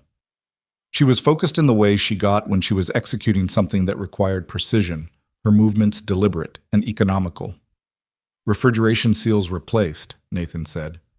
"Thank you," she said without looking up. "The unit should run more efficiently now, probably extending the life by another year and a half." "I know," she said. "I looked up the part after you left to get it. I wasn't going to say anything but thank you, Nathan. Really." He stood in the kitchen doorway and watched her work for a moment. "I got a call from my board," he said. Her hands slowed slightly, then resumed. "They want me back," he said. "There's a deal closing at the end of the month. $300 million. Board meeting in 12 days. Emily was quiet. She continued working, and the quiet had a quality of a person who is giving you room to keep talking without pushing you in any direction. He'd come to know that quiet, the particular way she made space for people to say the whole thing, rather than just the surface of it. "If I'm not there," he said, "the conversation about my role apparently gets complicated." "Meaning they'd push you out?" "Meaning they'd try. I don't know if they'd succeed." He crossed his arms. "The company is mine, built it myself, but boards have leverage when they decide to use it." "What do you want to do?" Emily asked. "I want to stay," he said. It came out without hesitation, which surprised him slightly, even though it shouldn't have. He'd been circling this answer for days and was only now landing on it squarely. Emily set down the tools she'd been using and turned to look at him. She had flour on her forearm and the look of someone who is about to say something they've been thinking about carefully. "Nathan," she said, "I need you to hear this and not argue with me until I'm finished." "Okay." "You built that company. It's real and it's yours and it matters." She held his gaze. "And if you throw it away because of—" She stopped, looked away, then back. "Because of whatever is happening here. The bakery, Lily, me, the creek, the whole thing. If you burn down something real because you've been charmed by the idea of something simpler, I can't let you do that without saying so." "You think that's what's happening?" "I think you've been here 6 weeks and everything is warm and uncomplicated compared to whatever your life was before. And I think that's a real thing. I'm not saying it isn't, but I also think—" She picked up the tool again, set it back down. "I think there's a version of this where you make a dramatic choice and it feels like the right one in the moment, and then 3 years from now you're angry at a situation you walked into." "You think I don't know my own mind?" "I think you know it better when it's not in a good period," she said. "When things are hard and you know them anyway, that's when you can trust it." The kitchen was quiet for a moment, flour in the air, the cherry filling sitting in its shell, dark and serious. "Emily," he said, "I'm not choosing Cedar Creek over my company because this place is charming. I'm choosing it because—" He stopped, felt his way forward carefully. "Because I've been building things for 14 years. Companies, deals, portfolios. And I'm very good at it. And it has given me almost nothing that I actually needed." He looked at her. "Being here has given me more in 6 weeks than the last 3 years of everything I had." She was watching him, Her expression was the one he'd come to read as Emily in the process of deciding whether something was true, assessing it, running it against her experience, checking for cracks. "That's real," he said. "I'm not making it up, and I'm not chasing simplicity. I know what this town is. I know it's hard and small and underfunded, and everybody's in everybody's business." He almost smiled. "I know it doesn't have decent internet. I'm choosing it knowing what it is, not because I've forgotten what it isn't." Emily was quiet for a long moment. "Okay," she said finally. "Okay?" "I said what I needed to say. You said what you needed to say." She turned back to the pie. "Now call your board back and figure out what you actually want to do. Don't make the decision in my kitchen." "I think I already made it." "Nathan, I'm not going back for the Meridian deal," he said. "I'm going to send Davies, and I'm going to restructure my involvement so the company runs without me needing to be present for every significant event. I should have done it 2 years ago. I didn't because I was using the company as an excuse not to think about other things." Emily said nothing for a moment. "Just worked." "And the board?" she asked. "They can have the conversation they need to have," he said. "I'll be on the phone for the meeting, but I'm not going back to Chicago to prove I'm still standing." She kept working. He watched her hands on the pastry. He had the sense that she was processing something more than she was showing, that the careful neutrality of her expression was doing some work. "This isn't because of you," he said. "I need you to know that." She glanced at him. "I know. It's not me trying to—" "Nathan," she set down the tool. "I know. I can tell the difference between a man making a decision and a man performing a decision for an audience." She looked at him steadily. "You were making one. I know what that looks like." He exhaled. Some of the tension he'd been carrying since the phone call went with it. "I'm going to call Richard back tonight," he said. "Good," Emily said. "And while you do that, I'm going to finish this pie so I can beat Donna Kessler on merit." "You're going to win," Nathan said. "Obviously," Emily said, "but I need to deserve it." He left her to the pie and went back to the inn to make the call that had been coming for 6 weeks, and possibly longer. The call that was the end of one thing and the beginning of something he didn't have a name for yet. The conversation with Richard lasted 45 minutes. Richard made his arguments. He made them well, as he always did, and Nathan listened to all of them with the particular attention of a man who respects an opponent. He acknowledged the concerns. He laid out his counter-proposal. Davies closes Meridian with full authority. Nathan participates in the board meeting by phone, a formal restructuring of Nathan's operational role to be finalized over the following month. He was calm and direct and didn't apologize for being in Cedar Creek. He said, "The company will be fine. You know it will be fine. The deal you're actually worried about isn't Meridian." Richard was quiet for a moment. "No," he said finally. "It isn't." "I'll be at the board meeting," Nathan said. "Virtually. That's what I'm offering." Another pause. Richard Holt had been in boardrooms for 40 years, and he understood the line between pushing and pushing too far.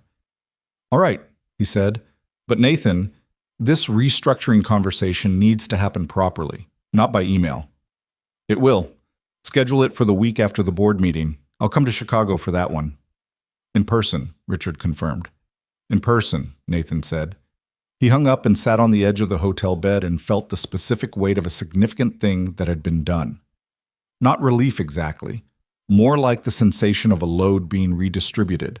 The same total weight, but arranged differently, more evenly. He thought about calling Emily to tell her how it went. Then he didn't because it was 10:30 at night and she started work at 5:30 and the update could wait until morning. He thought about what she'd said. "I can tell the difference between a man making a decision and a man performing a decision for an audience." He wondered when he'd last had someone in his life who said things like that to him. Someone who was not paid to say true things, not professionally obligated to say useful things, just someone who said the true thing because it was true. He'd had advisors and lawyers and therapists and a board of directors. He'd had colleagues who respected him, and employees who liked him, and acquaintances who found him interesting. He couldn't, off the top of his head, think of someone who would tell him when he was wrong and wait to see whether he knew it. Except Emily, who had been doing it since they were 8 years old and appeared to have no intention of stopping. He lay back on the hotel bed and stared at the ceiling and thought that this might be the most valuable thing a person could have. Not $300 million, not a board seat, not a private jet, but someone in your life who told you true things without wanting anything back from them. Then he fell asleep. The fair came on a Saturday of clouds and sun in alternating bands, the way June weather in the region often ran. Warm when the sun was out, unexpectedly cool in the shadows. By 9 in the morning, the park at the center of town was already filling up, the booths arranged in the pattern they'd apparently occupied for years, vendors setting out their goods with the familiarity of people who'd been doing this for a decade. Lily was dressed and ready by 7:15. She had the rock with the white quartz stripe in her jacket pocket, which she'd taken to carrying consistently, a practice Nathan had not commented on. She dragged Nathan through the inn's breakfast in 11 minutes and was at the door with her shoes already on while he was still drinking his coffee. "Marcus," she said without turning around. Marcus, at the small breakfast table, looked up from his laptop. "You're coming to the fair," Lily told him. Marcus looked at Nathan. "You're coming to the fair," Nathan confirmed.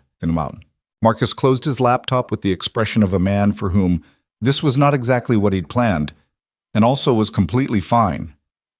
"Of course," he said. The three of them walked to the park, which was already alive in the way that small-town fairs are alive. Specific, local, built on relationships and repetition. People called out to each other across the crowd. Kids moved in packs with the loose organization of children who know each other from school. There were 4 food trucks and a small midway, and the exhibition tables set up in a long white tent at the far end of the park, and in the far corner of the tent the pie contest entries were laid out in a row, judges moving along them with clipboards. Emily was not there yet when they arrived. Nathan found her pie on the table, deep dish cherry, crust crimped in the deliberate pattern she'd practiced twice, the filling visible through the lattice top work, dark and serious, and stood in front of it for a moment with a feeling that was somewhere between pride and protectiveness and something else that he didn't examine too closely. Lily pressed in beside him and studied the pie with critical attention. "The lattice is perfect," she said. "Don't tell her that," Nathan said. "Why not? She'll think you're just being nice." "I'm not just being nice," Lily said with mild offense. "I have standards." She did. She'd been in that kitchen for weeks. She probably did have standards. They moved through the fair.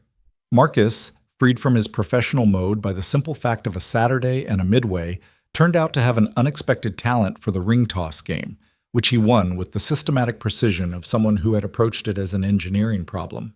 He carried a stuffed bear for an hour before Lily accepted it with the gravity of a diplomat receiving a gift. Nathan bought lemonade, real lemonade, from the stand run by the high school's student council, and thought briefly about the 9-year-old version of himself who had made salted lemonade and served it to 6 people before anyone said anything, and had spent 3 decades being vaguely embarrassed about it, and now found it genuinely funny. Something about Cedar Creek had done that, returned things to their actual scale, their actual weight. Childhood embarrassments back to what they were. The lemonade incident was just a story. A funny one. He found Emily at noon at the edge of the tent, watching the judges finish their rounds. She was in a light blue jacket over her usual jeans, hair down for once rather than up with the pencil, and she was watching the judges' table with the expression of someone trying very hard to look like they didn't care and not quite pulling it off. "You're nervous," Nathan said, coming to stand beside her. "I'm not nervous," she said. "Your left hand is in your jacket pocket and your right hand is holding nothing. You always hold something when you're waiting." She looked at him sideways. "You've been paying that much attention?" 6 weeks, he said. She looked back at the judge's table. After a moment, "I'm a little nervous." "You shouldn't be. The pie is—" "Don't tell me the pie is good. If it's not good enough and you told me it was good, that's worse." "I wasn't going to tell you it was good," he said. "I was going to tell you it was better than Donna Kessler's, and the judges would have to be committed to the bit not to see it." "Have you tasted Donna Kessler's pie?" "No." "Then how do you know?" "Because you made yours," he said simply, and then felt the plainness of it sitting between them. Too plain, maybe, too direct, and watched Emily Carter look at the judges' table and say nothing for a long moment. "Thank you," she said finally. I mean it. I know you do. She was quiet. That's why I said thank you. Across the tent, one of the judges picked up a red ribbon and moved toward the table. Nathan watched Emily watch the judges. He watched the careful set of her jaw, and the way her hand finally came out of her pocket and both hands hung at her sides, open. He thought about what she'd said on the creek path, about wondering what she would have been if she'd had the option of choosing freely. He thought about the ocean person who lives inland and takes care of the thing in front of her very well. He thought that the thing in front of Emily had been taking care of itself lately, that it might continue to. The judge set the first place red ribbon in front of a blueberry pie 3 spots down from Emily's cherry, Donna Kessler's blueberry. Nathan heard Emily exhale, just slightly, the sound of something releasing. I'm sorry, he said. She stood there for a moment, 2, 3, then she said, very quietly, the crust was better. It was, Nathan said.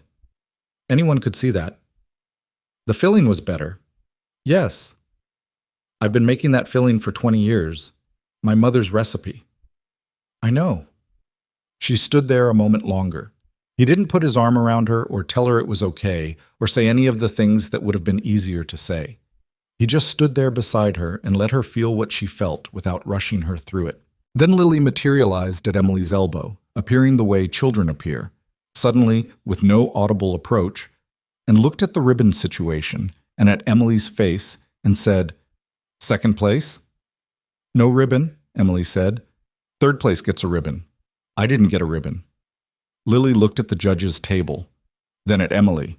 Then she reached into her jacket pocket, took out the rock with the white quartz stripe, and held it out to Emily. Emily looked at it. It has a very good stripe, Lily said. You should have it. Nathan watched Emily Carter, who had been holding herself together with the careful composure of a woman who did not let things land too hard in public, look at a 7-year-old holding out a striped rock and lose the battle with composure in the best possible way. She crouched down, took the rock, and pulled Lily into a hug. Not the brief polished kind, but the real kind, the held kind, the kind you get from someone who needed it as much as you did. Lily hugged her back without any hesitation. Nathan looked away. At the tent ceiling, at the midway, at the crowd. He blinked twice and looked at his shoes and thought about the refrigeration seal and the sandpaper grade and the Route 9 building and all the small practical things a person could think about when the thing they were actually feeling was too large for the available space. When he looked back, Emily was standing again, the rock in her hand, Lily beside her. Emily's eyes were bright but dry. Thank you, Emily said to Lily. You can give it back when you win next year, Lily said. Deal, Emily said. They stood in the tent with the fair going on around them, the noise and the crowd and the smell of fried food and cut grass. And Nathan thought that this was what it looked like, not the idea of it, not the cleaned-up version.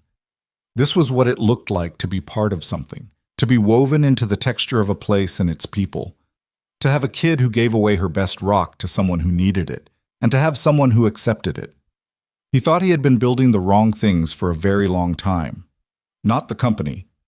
The company was real and good, and he wasn't going to pretend otherwise.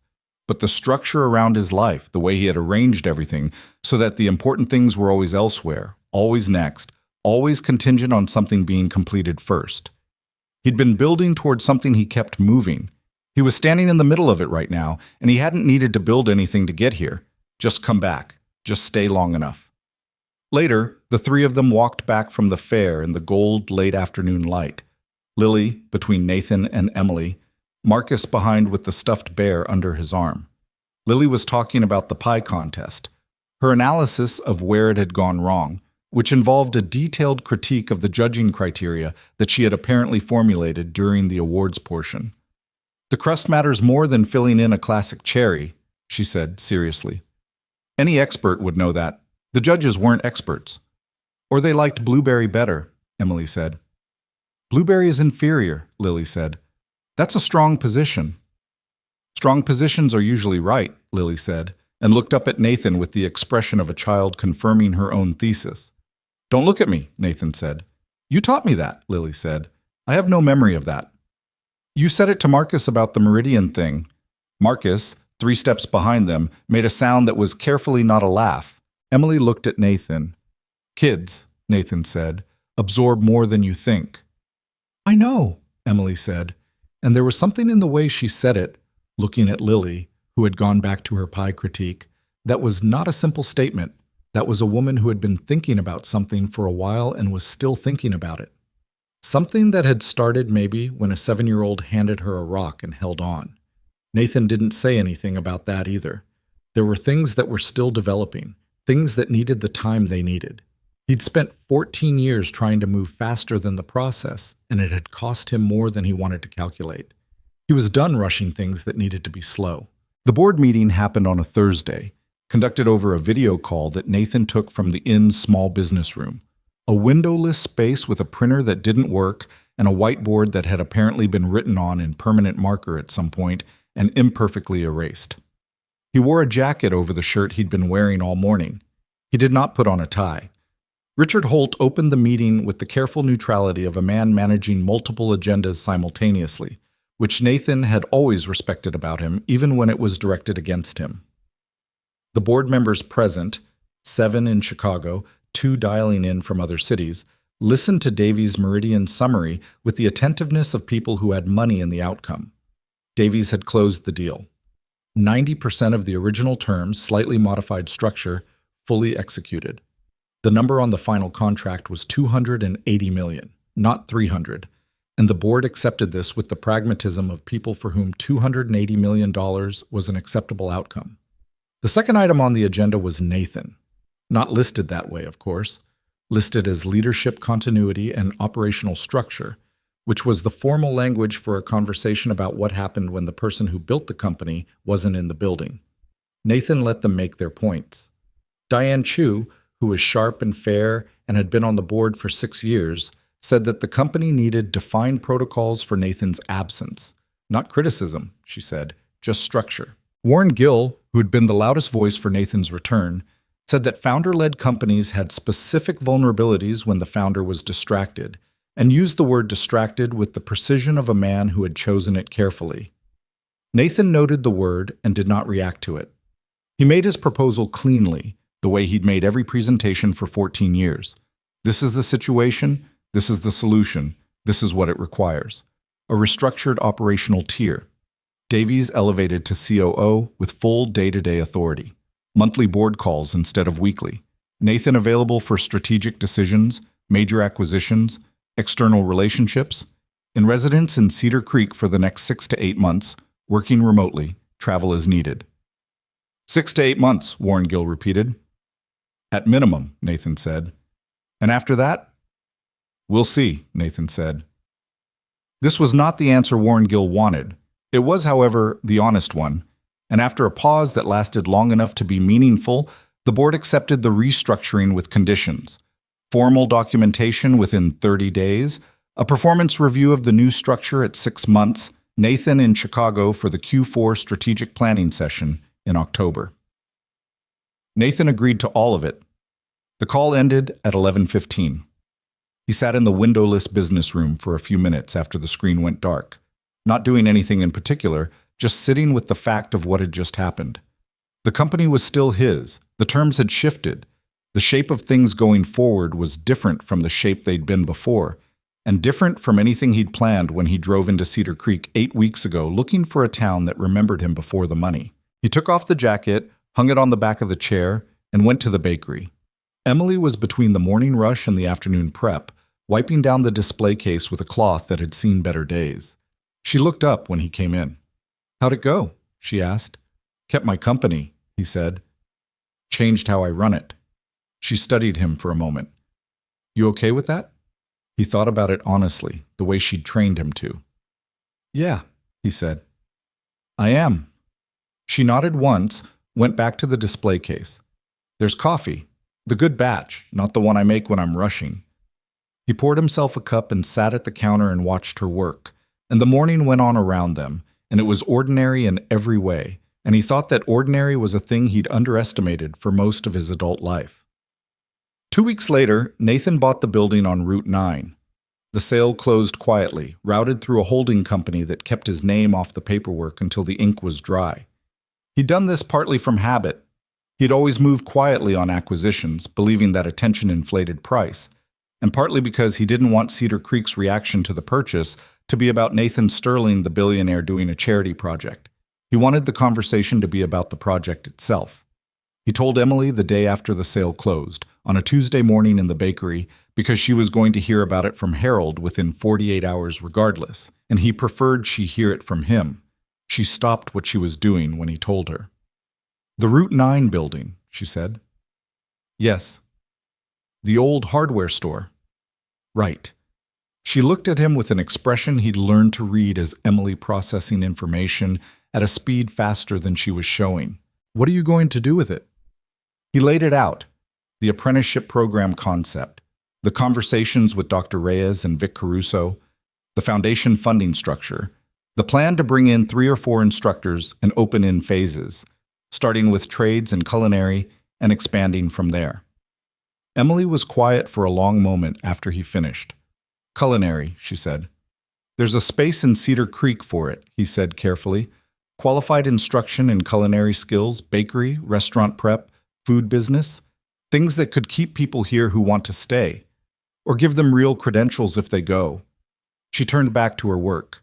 He watched her process it from behind, the set of her shoulders, the pace of her hands.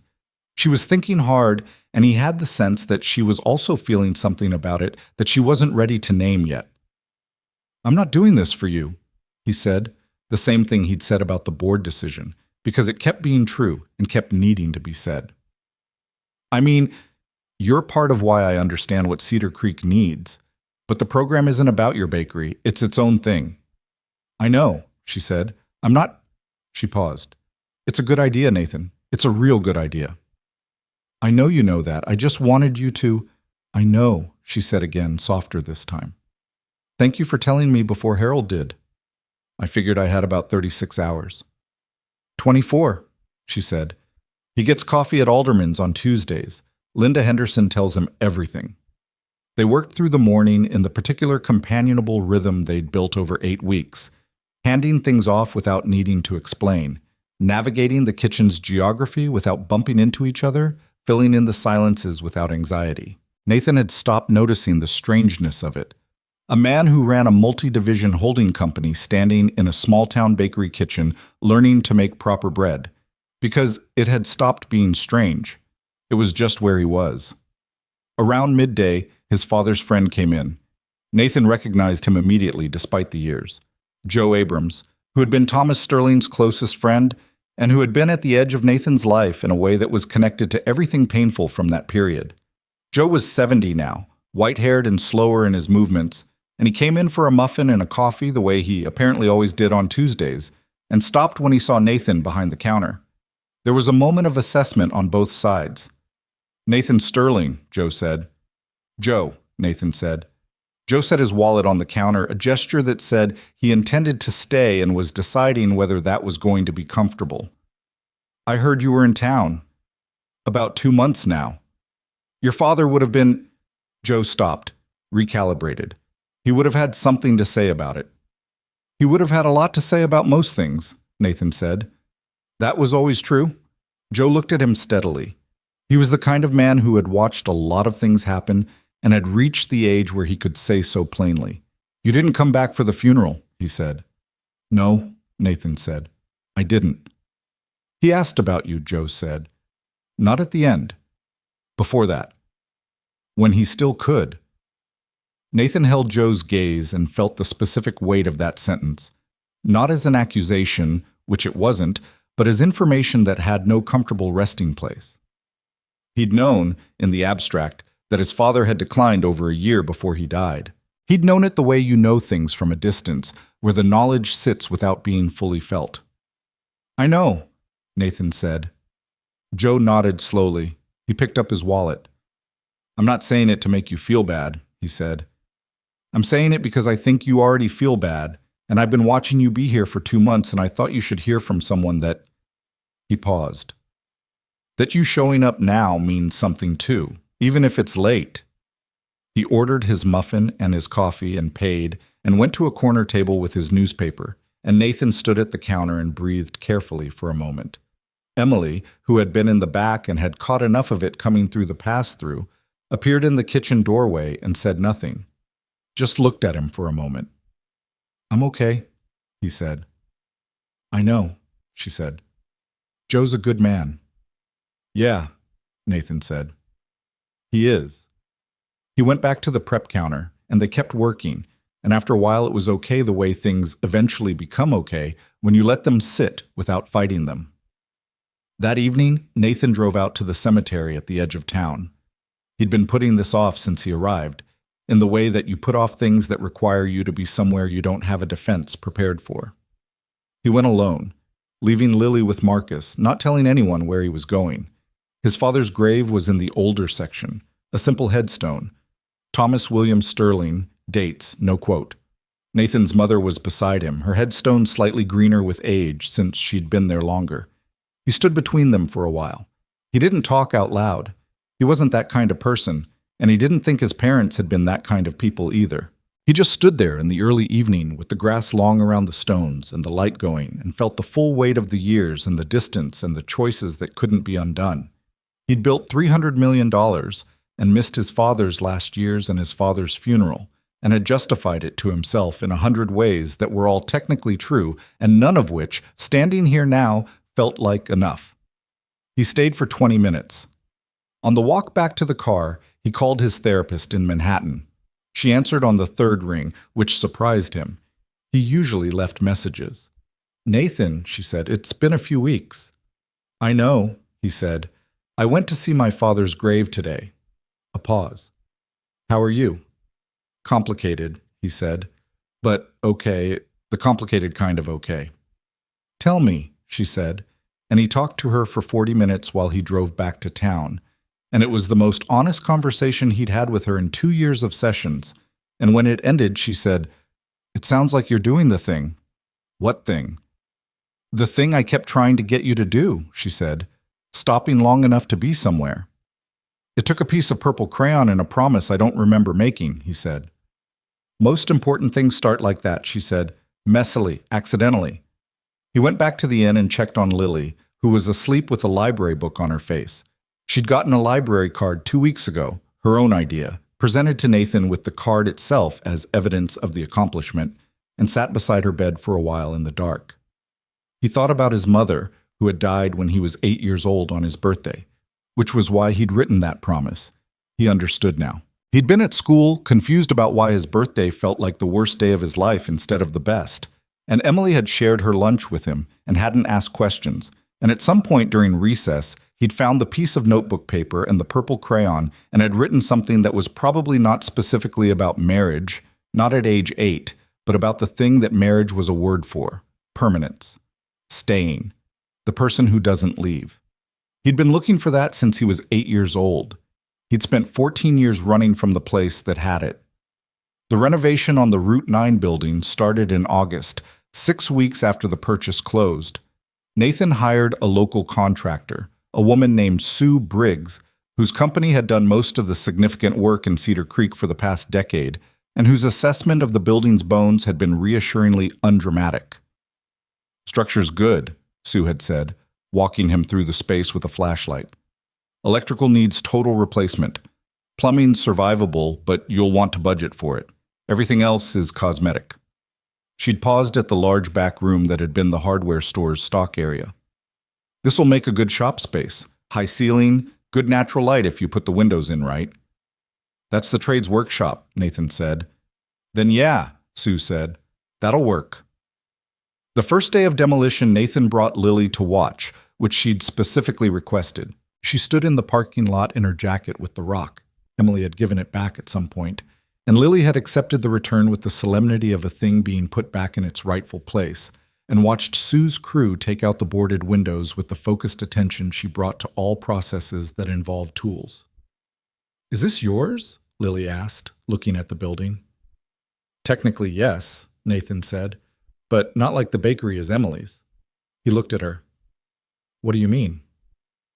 "Emily's bakery is hers," Lily said, with the certainty of a kid who had thought about the distinction. "This is yours to give away." He was quiet for a moment. Sue Briggs, 20 feet away, was directing her crew with the efficiency of someone who had stopped waiting for other people's conversations to finish. "Yeah," Nathan said. "That's exactly right." Lily nodded, satisfied, and went back to watching the window removal. September moved in with the particular quality of early fall in the region. Still warm in the afternoons, cooler in the mornings, the light going golden earlier each day, the trees at the edge of town just beginning to consider their options. Nathan had been in Cedar Creek for 4 months. He'd stopped counting weeks. He'd rented a house, a 2-bedroom on Maple Street, 3 blocks from the bakery, nothing remarkable about it except that it had a yard with an oak tree that Lily had immediately identified as climbable, and a kitchen with enough counter space to practice what she was learning from Emily. Moving out of the inn had been practical, not symbolic, or so Nathan told himself. The truth was slightly more layered. He'd moved because staying in the inn had started to feel like not entirely committing, like keeping one foot on the threshold, and he'd made a decision in that boardroom call 3 months ago that deserved to be followed through properly. Harold Finch had been visibly moved when Nathan checked out. He'd shaken Nathan's hand and held it slightly longer than a handshake required. 3 blocks, Nathan had reminded him. "I'll still see you." "It's different when you're not under my roof," Harold said, with the dignity of a man who took hospitality seriously. "Harold," Nathan said, "you texted the group chat about me." "I was excited," Harold said. Lily had hugged Harold on the way out, which had resolved the matter. The house on Maple Street had a back door that opened onto the yard, and in the mornings before school, Lily had enrolled in Cedar Creek Elementary in September, a decision she had participated in and accepted with the matter-of-fact adaptability of a child who had spent the summer becoming part of a place. Nathan would make coffee and stand at the back door and listen to the town wake up, and he would think about nothing in particular, and this was something he had not been able to do for most of his adult life. Lily liked school. This was not guaranteed. Nathan had prepared himself for resistance, for difficulty, for the complicated social territory of a child arriving mid-year in a class where everyone had known each other since kindergarten. But Cedar Creek Elementary was small enough that a new kid was interesting rather than threatening, and Lily, who had been in her own way always interesting, found her footing inside of 2 weeks. She came home reporting specific people and specific events and specific injustices in the cafeteria seating arrangement with the engaged irritation of a child who cared about the place she was in. On a Friday afternoon, 3 weeks into the school year, she came home and announced that her class was doing a family heritage project, and she needed to bring in something that represented her family. "What kind of something?" Nathan asked. "Something meaningful," Lily said, "like an object or a photo or a story." Nathan thought about this for a moment. "What are you thinking?" Lily looked at the refrigerator where she'd taped a photograph Emily had given her, an old one from the bakery's early days, showing Emily's mother in the same kitchen where Lily spent her mornings. Lily had asked Emily for it specifically, had carried it home in her jacket pocket, and taped it up herself. "I want to bring the photograph," Lily said, "and I want to tell the story of the bakery." "That's Emily's family," Nathan said gently. "Not technically ours." Lily looked at him with the expression of a child who believes an adult is being unnecessarily technical. "It's my family," she said, as though this were self-evident. He didn't argue with it. He called Emily that evening and told her. There was a pause on the phone. "What did you say?" Emily asked. "I told her it was your family's story." "And she said?" "She said it was hers," Nathan said, and looked at me like I was being obtuse. Another pause. Longer. "Is it okay with you?" Nathan asked. "If she brings the photo and tells the bakery story?" "Nathan," Emily said, and her voice had a quality he'd only heard a few times.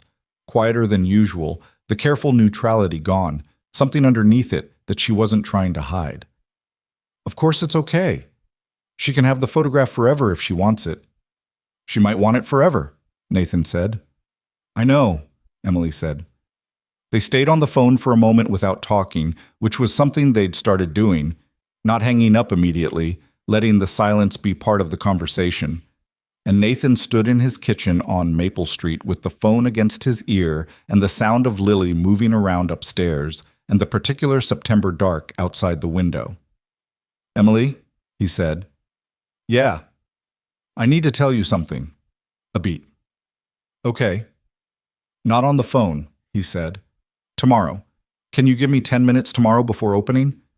You're going to make me wait until tomorrow? She said, and there was something in it, dry but alive, the wire of something running underneath.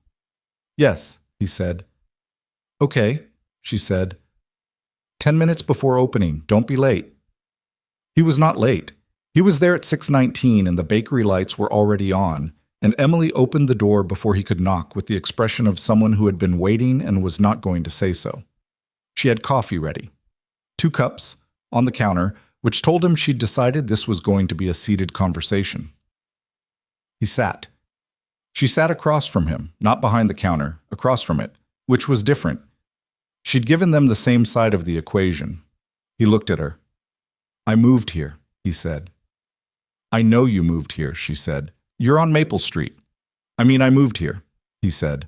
Not for the project and not for 3 more months. I moved here. Cedar Creek. This is where I live now. Emily was very still. The restructuring with the board gave me the operational freedom I needed, he said.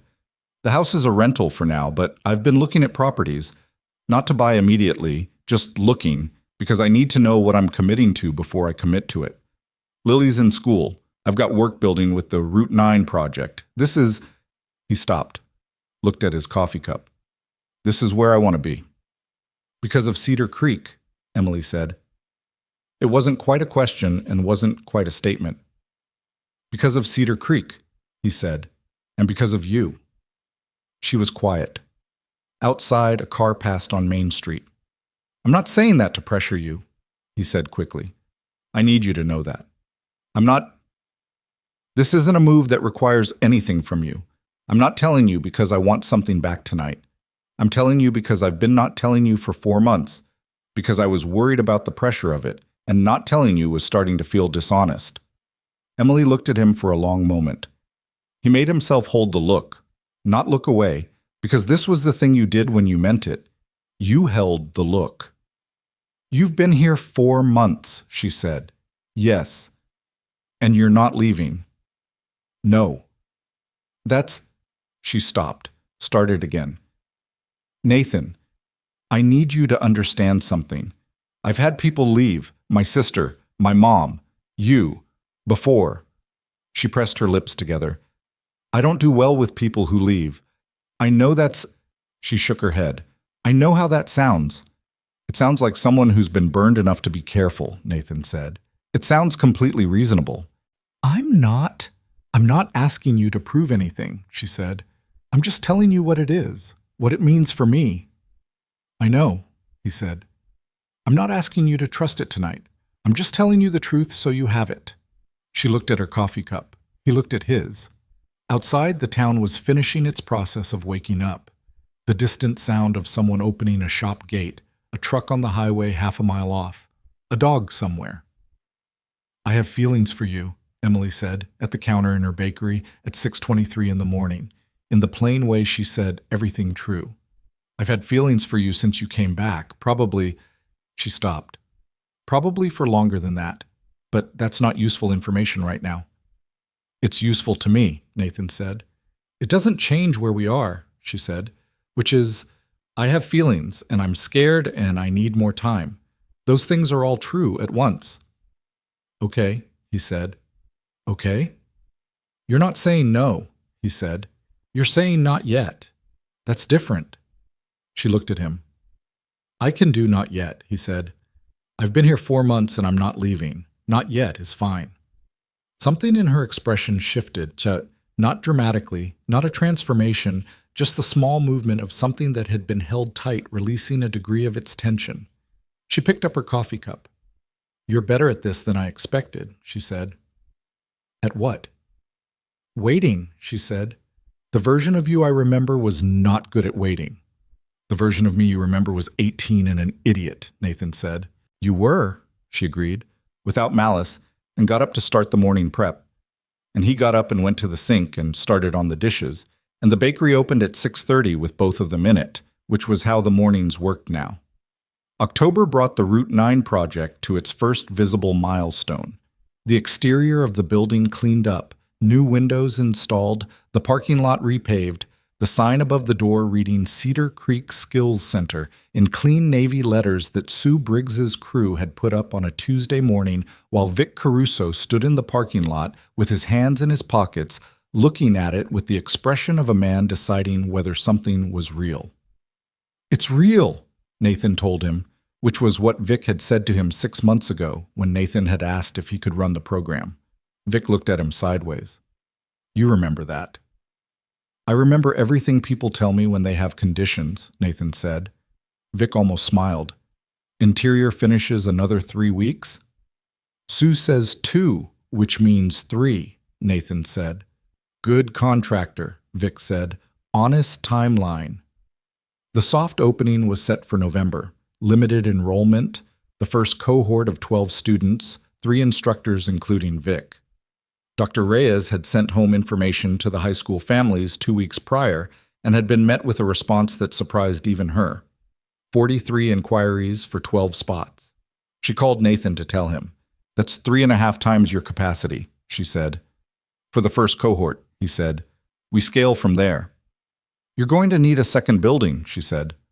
"I know," he said, "one thing at a time." He told Emily about the enrollment numbers that evening. She was at the house on Maple Street. She came for dinner twice a week, a thing that had developed without formal arrangement, the way the best things in Cedar Creek seemed to develop, through repetition rather than declaration. Lily cooked one of the 2 nights, simple things she'd been learning, and the kitchen usually looked like a weather event had occurred in it, but the food was edible and sometimes better than edible. 43, Emily said. For 12 spots, Nathan confirmed. She turned her wine glass in her hands. That's families who don't want to lose their kids to the city. That's what I figured. Or kids who don't want to leave but felt like they had to. She looked at the table. I was one of those.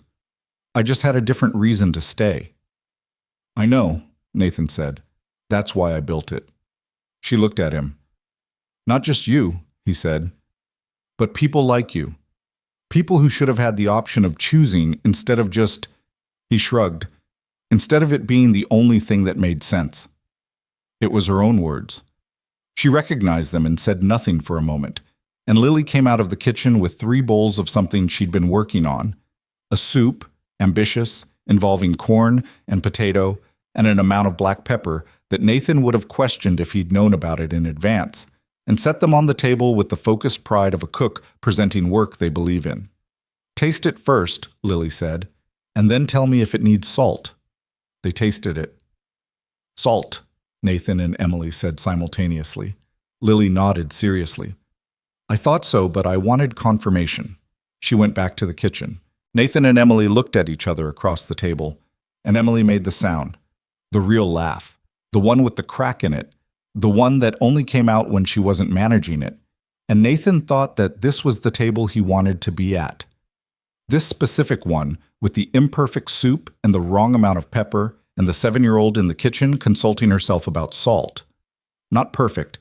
Not the version of his life where everything had been arranged correctly. This one, with its rough edges and its salt deficit and its ongoing negotiations and its not yets. This one. Later, after dinner, Lily fell asleep on the couch with a book open on her chest. Not on her face this time, progress. And Nathan and Emily sat on the back steps in the October cold with coffee and the oak tree going orange above them and the particular quiet of a small town on a weeknight. I went to see my father's grave, Nathan said. He'd been meaning to tell her. He wasn't sure why he'd waited, except that it had felt like something to carry alone until he was ready to put it down. Emily was quiet. In August, he said, after Joe came into the bakery. Joe told me, she said. He said you seemed okay. I was okay, Nathan said. Eventually, it took a few days. He looked at the oak tree. I keep thinking about what I owe people who are gone, whether there's a math to it. There isn't, Emily said. I know there isn't, but I keep... He exhaled. My dad and I had a complicated thing. He wasn't easy, but he wasn't bad either. He was a man with a lot of problems and some good qualities, and I left before we figured out how to be okay with each other.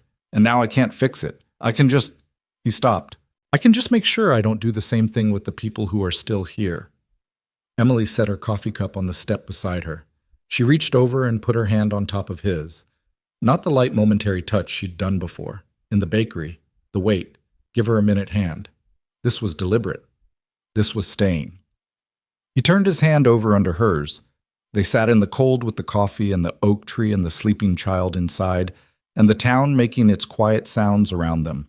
And Nathan Sterling held Emily Carter's hand for the first time since they were 8 years old at a fire that couldn't be saved, and thought that some things took exactly as long as they needed to. Not less. Not more. Just the right amount of time. Her hand stayed in his through most of that October evening, until the cold got serious enough that they had to go inside, and even then neither of them said anything about it. Not to name it, not to define it, not to make it into a conversation it wasn't ready to be. They just went inside, checked on Lily, washed the dinner dishes in the kitchen together, and Emily went home at 9:30 with her jacket zipped and her keys in her hand and a look on her face that Nathan recognized as a person carrying something carefully so it didn't spill.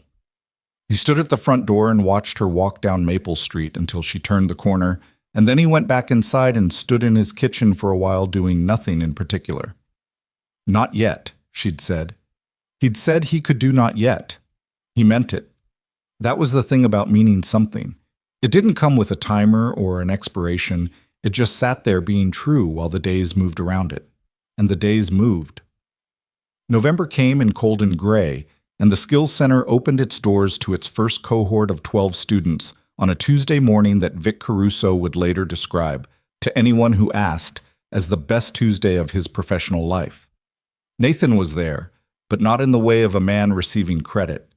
He stood at the back of the room while Vic introduced the program, and the instructors and the students introduced themselves one by one, and he watched the faces of the 12 kids, 16, 17, 18 years old, a mix of nervous and trying not to show it, and thought about what it meant to be given an option.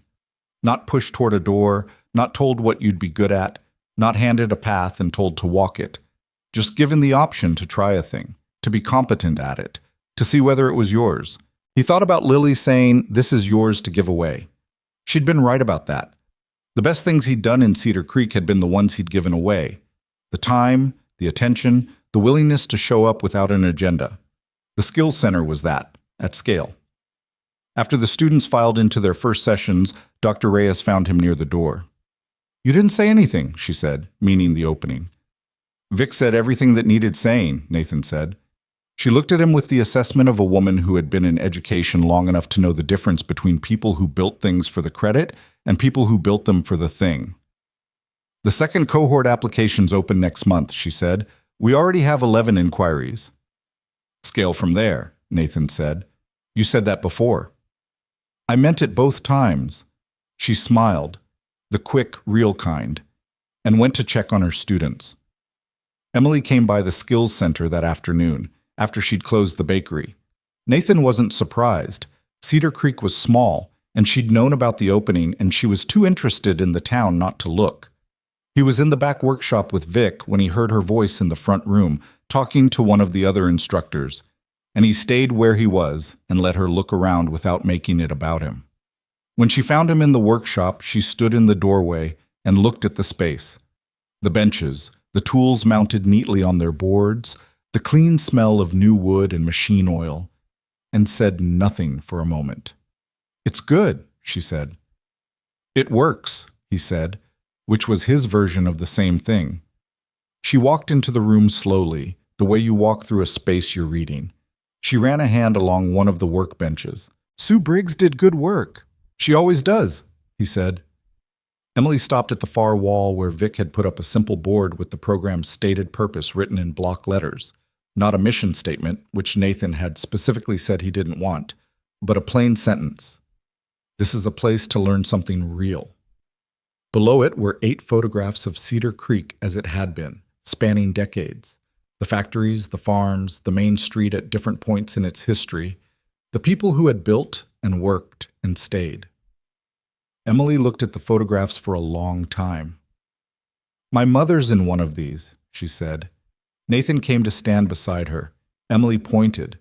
Third from the right, a photograph from what looked like the late 80s, the bakery's front counter with 2 women behind it, one of them unmistakably Emily's mother, younger, laughing at something off camera. Vic found it in the Historical Society archive, Nathan said. I asked him to use local photographs. I didn't know your mother was in one. I'm glad she is, Emily said. They stood at the wall together, looking at the photographs, and Nathan thought about what it meant to build something that contained the past as well as the future, that didn't pretend the town had always been fine, that acknowledged what it had lost and still believed something could be made from what was left. That was the actual belief underneath everything, he realized. Not that money fixed things. It didn't, couldn't, and he knew that clearly enough by now. Not that one person swooping in could reverse the slow erosion of a place, but that showing up consistently, putting real things in the ground, treating people as worth the investment, that accumulated. It didn't transform, not quickly, not cleanly. It just slowly added weight to the right side of the scale. He said none of this to Emily. It wasn't the kind of thing you needed to say.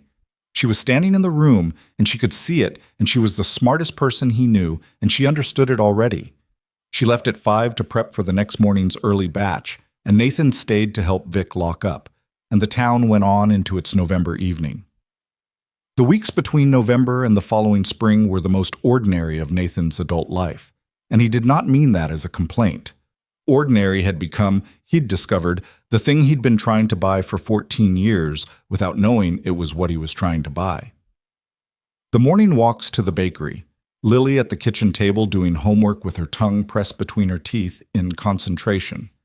Dinners on Maple Street twice a week with Emily, who brought things sometimes, a jar of the cranberry preserves she made in batches, a book she thought Lily would like, once a replacement dish towel to replace the one Nathan had destroyed by using it to handle a hot pan, and who sat at the table and ate imperfect food and argued with Lily about the carrot situation, which had not been resolved, and drank coffee that went cold because the conversation kept being more interesting than the coffee. He and Emily moved slowly. This was deliberate on both their parts, and occasionally uncomfortable in the way that slow things are when you want them to move faster, but know better than to push. They had one actual argument in December about something that started as a disagreement about the Skills Center's culinary curriculum. Emily felt strongly that knife skills should be foundational, and Nathan had suggested starting with baking as more approachable, and she'd looked at him with the particular expression of a professional being, advised about her field by someone who had been making scones for 5 months, and expanded into something larger, something about expertise and respect, and the line between investing in something and trying to control it. There's a version of this, Emily said, in the bakery after closing, her voice level in the careful way of someone keeping it level deliberately, where you build something in this town, and because you paid for it, you think your opinion about how it runs is the relevant one. I don't think that, Nathan said. I suggested, Emily, not decided. I asked Vic about it, and he said the same thing you just said, and I dropped it. But you suggested it in the first place. I was wrong, he said. I said so. I'm saying so now. He looked at her. I'm going to be wrong sometimes. You know that. She looked at him, still holding the level carefully. I know the difference, he said, between funding something and owning it. I'm not trying to own the curriculum. I asked a question from ignorance. That's different. The careful level in her voice softened a degree. You need to be more careful about the questions you ask in rooms where people know who's funding the operation. I know, he said. You're right. She turned back to her closing tasks. He helped without being asked. After 10 minutes, she said, without looking up, Knife skills first, then baking. That's the correct order. Knife skills first, he agreed. It was not a clean resolution. The air was still slightly charged for the rest of the evening. But it was a real one, the kind where both people had said the actual thing rather than managing around it. They were both people who said the actual thing. Sometimes the actual thing was uncomfortable, and they were both capable of sitting with discomfort without running from it. Nathan thought this was one of the most important things two people could do together. Christmas came to Cedar Creek with the modest commitment of a town that had been doing Christmas the same way for decades. Lights on Main Street, a tree in the park, the diner running its special menu, Harold's Inn fully booked for the first time in years with people coming home for the holidays. Lily made an ornament at school, a painted ceramic shape that was intended to be a star and looked more like a lopsided sun, and hung it at the exact center of the tree in the Maple Street house with the seriousness of a person placing something important. Emily came for Christmas Eve dinner, and her father came too. Thomas Carter, 68, who moved carefully on his rebuilt knees and who had the eyes of someone who'd been watching his daughter closely for years and was now revising his predictions. He shook Nathan's hand at the door and said, "I remember you," in a tone that was not unfriendly, but was not yet decided either. "I remember you too, Mr. Carter," Nathan said. "You once told me I'd tied my shoes wrong." Thomas Carter looked down at Nathan's shoes, then back up. "You were tying them wrong," he said, and came inside. Dinner was loud and imperfect, and the turkey was slightly overdone because Lily had taken charge of the timer and had not accounted for the difference between the timer going off and the turkey being done, a distinction that Nathan had also not known to account for. Emily handled the overdone turkey with the equanimity of a professional who had rescued worse, adding pan sauce and an air of absolute confidence that converted the situation. Thomas Carter ate 2 full plates and told the story of the 1978 flood, which Nathan had now heard from Harold enough times that he could have added details, and Lily listened with the same complete attention she gave Harold's version, because the story was good regardless of how many times you'd heard it, and she understood that listening was a form of respect. After dinner, while Lily was showing Thomas Carter her library book collection and explaining her system for ranking them, a complex system involving dots of different colors that she had invented herself, Nathan and Emily stood in the kitchen doing dishes, and Emily said quietly, "He likes you." Nathan glanced toward the living room. "He hasn't said much to me." "That's how he shows he likes you," she said. "If he didn't like you, he'd be making conversation." Nathan thought about this. "That's a system." "It's his system," she said. "He's had 68 years to develop it." He passed her a dish. She dried it. The Christmas Eve sounds of the house moved around them. Thomas Carter's voice, Lily explaining her dot system, a car going past outside. And Nathan thought about his own father, who had also had systems that Nathan had spent years not knowing how to read, and thought that there was a specific grief in understanding someone's system only after it was too late to use the understanding. He hoped Thomas Carter had more time. He hoped Thomas Carter's system would have more chances to register. "Emily," he said. "I want to ask you something." She looked at him, dish towel in hand. "Not tonight," he said. "Not now. I wanted you to know that I have something I want to ask you, and I'm going to ask it when the time is right. And I'm not telling you that to pressure you or to—" He stopped. "I just didn't want to do it without you knowing it was coming, because you don't like surprises that move the ground." She was looking at him with a very particular expression, the assessing one, but something else underneath it now, something that wasn't assessment, something quieter and more unguarded than that. "Okay," she said. "Okay, you understand, or okay, you—" "Okay, I understand," she said, "and okay." She set the dish towel down. "Okay." He didn't know exactly what the second okay covered. He thought it might cover more than one thing. He let it be what it was and passed her another dish. Spring came the way it always did in Cedar Creek, gradually and then all at once, mud season first, the particular brown-gray of early March that made the town look like a faded photograph of itself. And then suddenly one week in April, when everything decided to go green simultaneously, the trees and the creek banks and the grass along the roads, a collective decision that winter was done and something else was starting. The Skills Center had finished its first cohort and enrolled its second, 22 students this time. And Vic was interviewing a fourth instructor in the culinary component, taught knife skills first in the correct order, had a wait list.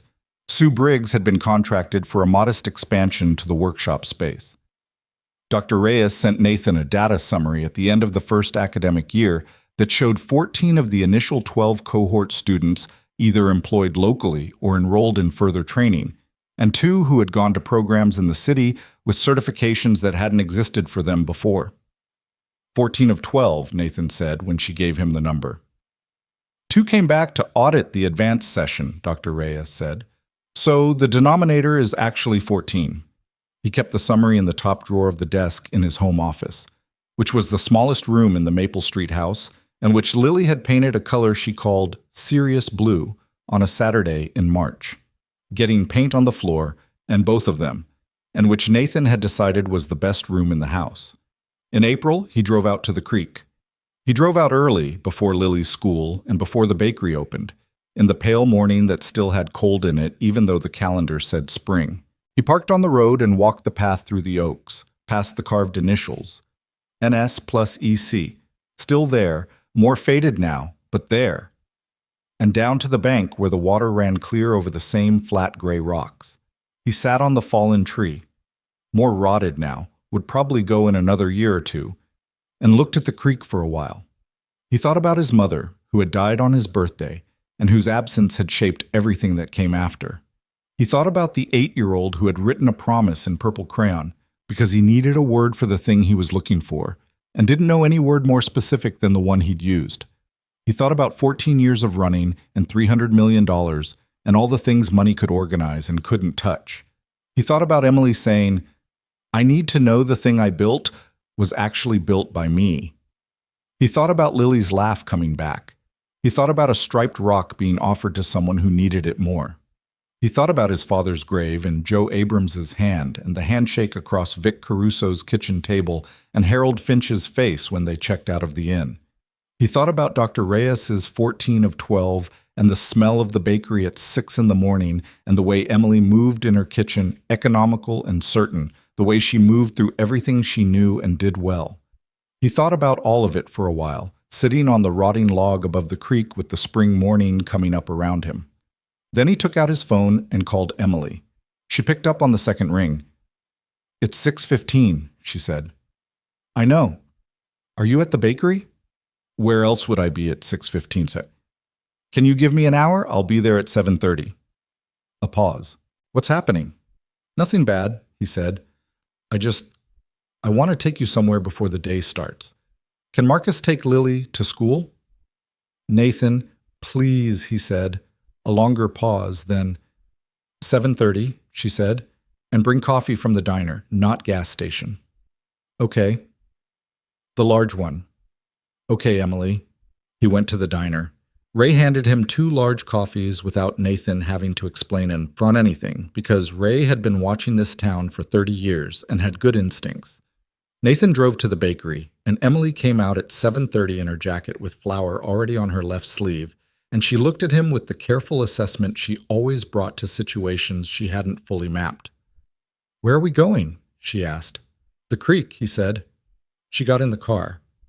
They drove without talking, which was fine, which was one of the things about Emily that Nathan had understood since they were children. She didn't fill silence because she was uncomfortable. She left it because silence was sometimes the right thing to leave. The road out to the path, the morning light through the oaks, the sound of the water as they walked down toward the bank. He was carrying something under his arm. She'd noticed it when he picked her up but hadn't asked. It was wrapped in a cloth, not heavily, just covered. She watched him carry it and kept her question. At the bank, he stopped. He turned to face her.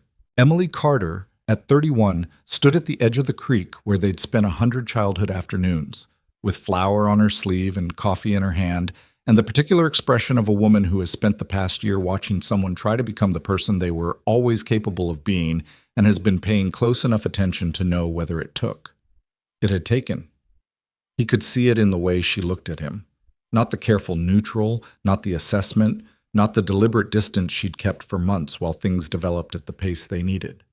She looked at him the way she'd looked at the skills center wall of photographs, like something that contained the past and the present at once, like something that had been built slowly and was still standing. He unwrapped the thing under his arm. It was the framed promise, the original from Alderman's window. The Hendersons had given it to him 2 weeks ago when he'd gone to ask.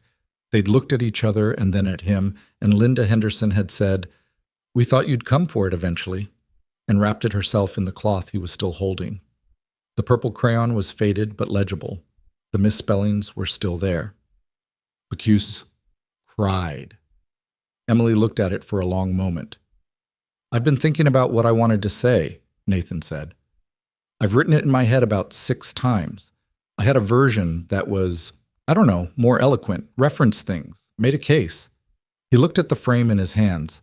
But you know me well enough that I don't think you want the version where I made a case. I think you want the real one. Yes, she said. He looked up at her. The real one is that I've been choosing you every day for a year, he said. Not because of this, he held up the frame. Not because of what we were when we were 8 years old, not because Cedar Creek is small and you're the best thing in it. I've been choosing you because you tell me true things and you don't make it easier than it is. And you taught my daughter that double blueberry means more blueberries. And that was somehow exactly what she needed. Because you're the person I want to be in the room with when something goes wrong. Because when I was standing on the sidewalk looking at this, he looked at the frame, I wasn't thinking about a childhood promise. I was thinking that I'd spent 14 years building the wrong life, and the right one had been here the whole time. Emily was holding her coffee cup with both hands. Her eyes were bright and not entirely dry. I'm not the same person who left, he said. I know that's easy to say, but I also think you've been watching closely enough to know it's true. I have, she said. It is. I'm going to make mistakes, he said. I already have. I'm going to be wrong about things and suggest the wrong sequence for the culinary curriculum and ask questions I should know the answer to. And Nathan, she said, I want you to know what you're getting. I'm not proposing a clean version of this. I know what I'm getting, she said. I've been watching it walk into my bakery at 6 in the morning for a year. He looked at her. I'm not saying yes to who you're trying to be, she said. I'm saying yes to who you already are. Scone technique and awkward questions and all of it. She set her coffee down on a nearby rock and looked at him squarely, with no neutral and no careful and no distance. So ask me.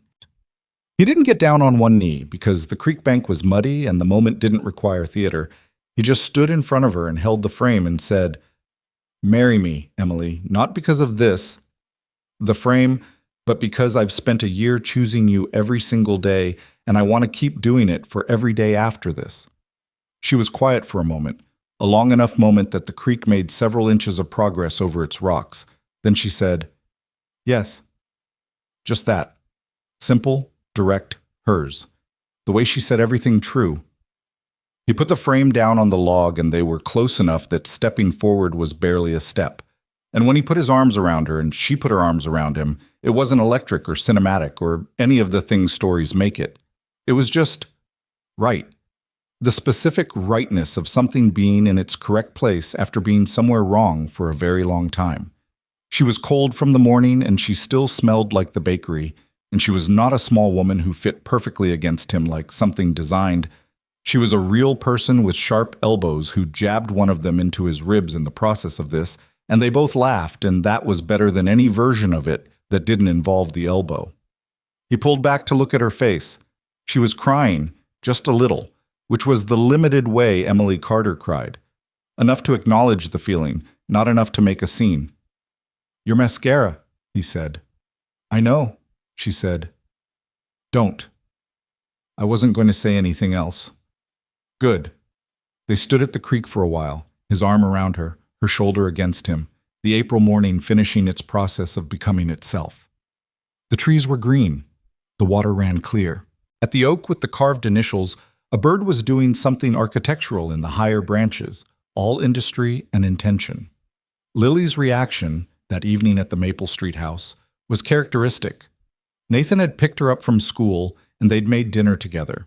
Real dinner, not ambitious, pasta and a salad, that Lily assembled with the precision she brought to all assembly tasks. And after dinner, he'd told her. She listened to the whole thing with the serious face of a child receiving important information. When he finished, she was quiet for a moment. Then she said, Where's the ring? We didn't talk about a ring yet. Lily considered this. You should get her one that's not too flashy, she said. She doesn't like flashy. I know, Nathan said. And it should have something meaningful about it, not just a stone. She thought about it. Maybe it could have the creek in it somehow, like a stone from the creek. Nathan looked at his daughter. Or something, Lily said, pulling her plate closer. I'm just saying there should be meaning. There was a stone setter in the next town over who worked with local materials. Nathan found her the following week. He brought 3 flat stones from the creek bank. not the quartz-striped one. That was Lily's. That was currently back in Lily's pocket where it belonged. And the stone setter looked at them with the critical attention of a craftsperson being asked to work with unconventional materials and said, "This one," and held up the smallest, smoothest one. "I can set it in a band. It won't look like a jeweler's ring." "Good," Nathan said. "It shouldn't." "She'll know it's from somewhere specific," the stone setter said. "That's the point," Nathan said. He gave the ring to Emily on a Tuesday, which was their day, the day she'd first let him into the bakery before opening, the day most of the things that mattered had started. He put it on the counter beside her morning coffee without announcement and let her find it. She looked at it for a long moment, picked it up, turned it in her fingers, looking at the creek stone set in its simple band. "Lily," she said. "She made a recommendation," Nathan said. "It should have meaning," Emily said, which was apparently enough of a quote for Nathan to know that Lily had been consulted directly. "She approached me about it," Nathan said. "I want to be clear." Emily put the ring on, looked at her hand, looked at him. "It fits," she said. "I measured," he said, "while you were sleeping." "While I was—" She stopped. "When were you in my apartment while I was sleeping?" "That came out wrong," Nathan said. She looked at him. He watched her decide not to pursue it, which was its own form of mercy. "It fits," she said again, and went back to her prep, and he poured himself a coffee and started on the dishes, and the bakery morning went on around them like all the other mornings. The wedding was in April of the following year, which meant they had a full year to argue about it, which they used. Not badly. The arguments were the productive kind, the kind where two people who each have strong opinions about how things should be done negotiate towards something neither of them would have come up with alone. Emily wanted small. Nathan wanted everyone who mattered to be there. These turned out not to be mutually exclusive positions, once they defined their terms. Small meant no event planner, no catering company, no white tent with a DJ. Everyone who mattered meant Harold and Marcus and Dr. Reyes and Vic Caruso and Joe Abrams and Sue Briggs and Ray from the diner and Mrs. Patterson who made excellent croissants and Gerald from the hardware store and the whole Cedar Creek infrastructure of people who had woven themselves into the past year. It came to 61 people, which Emily considered large and Nathan considered intimate. And they agreed to disagree on the classification and had the wedding in the park by the creek where the fair ran every June, which was Emily's choice and Nathan's agreement without negotiation because it was clearly right.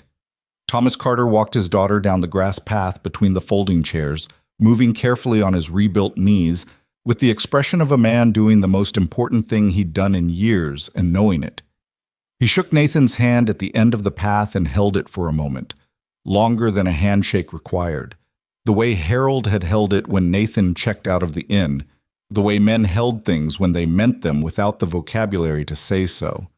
Lily walked beside Emily. This had been Lily's idea, offered to Emily with the same directness she brought to all her important proposals. "I want to walk beside you," she'd said, "not in front, like with flowers. Beside." Emily had looked at her for a moment, and Nathan had looked away, and the matter had been settled.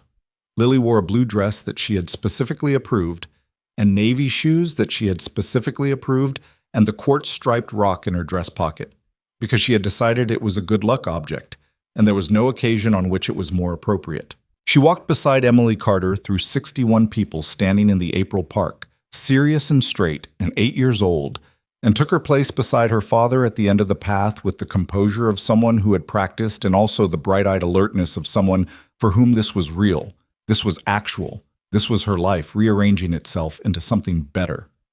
The ceremony was short. This was by design. The officiant, a woman named Barbara Close, who had been performing Cedar Creek's weddings for 20 years and had the particular skill of saying the true things without inflating them, said the words that needed saying and left room for the two of them to say their own. Nathan had written his. He'd written them 4 times and thrown out the first 3 and kept the 4th, which was the shortest. "I spent 14 years building things I thought would make me feel something," he said, looking at Emily in the April light. "And then I came home and spent a year learning that the feeling was here the whole time. I'm not going to be perfect at this. I'm going to be wrong sometimes and stubborn sometimes, And I'm going to suggest the wrong sequence for the culinary curriculum more than once. He heard her exhale a half laugh. But every day, the same way I've been doing it for a year, I'm going to choose you. That's what I've got. It's everything I've got. Emily's were shorter still. You came back, she said. You stayed. You showed up every day for a year when you didn't have to. That's the most anyone's ever done. She looked at him with the direct look, the real one, the one with no neutral and no managed distance. I don't need a promise. I need exactly what you've already been doing.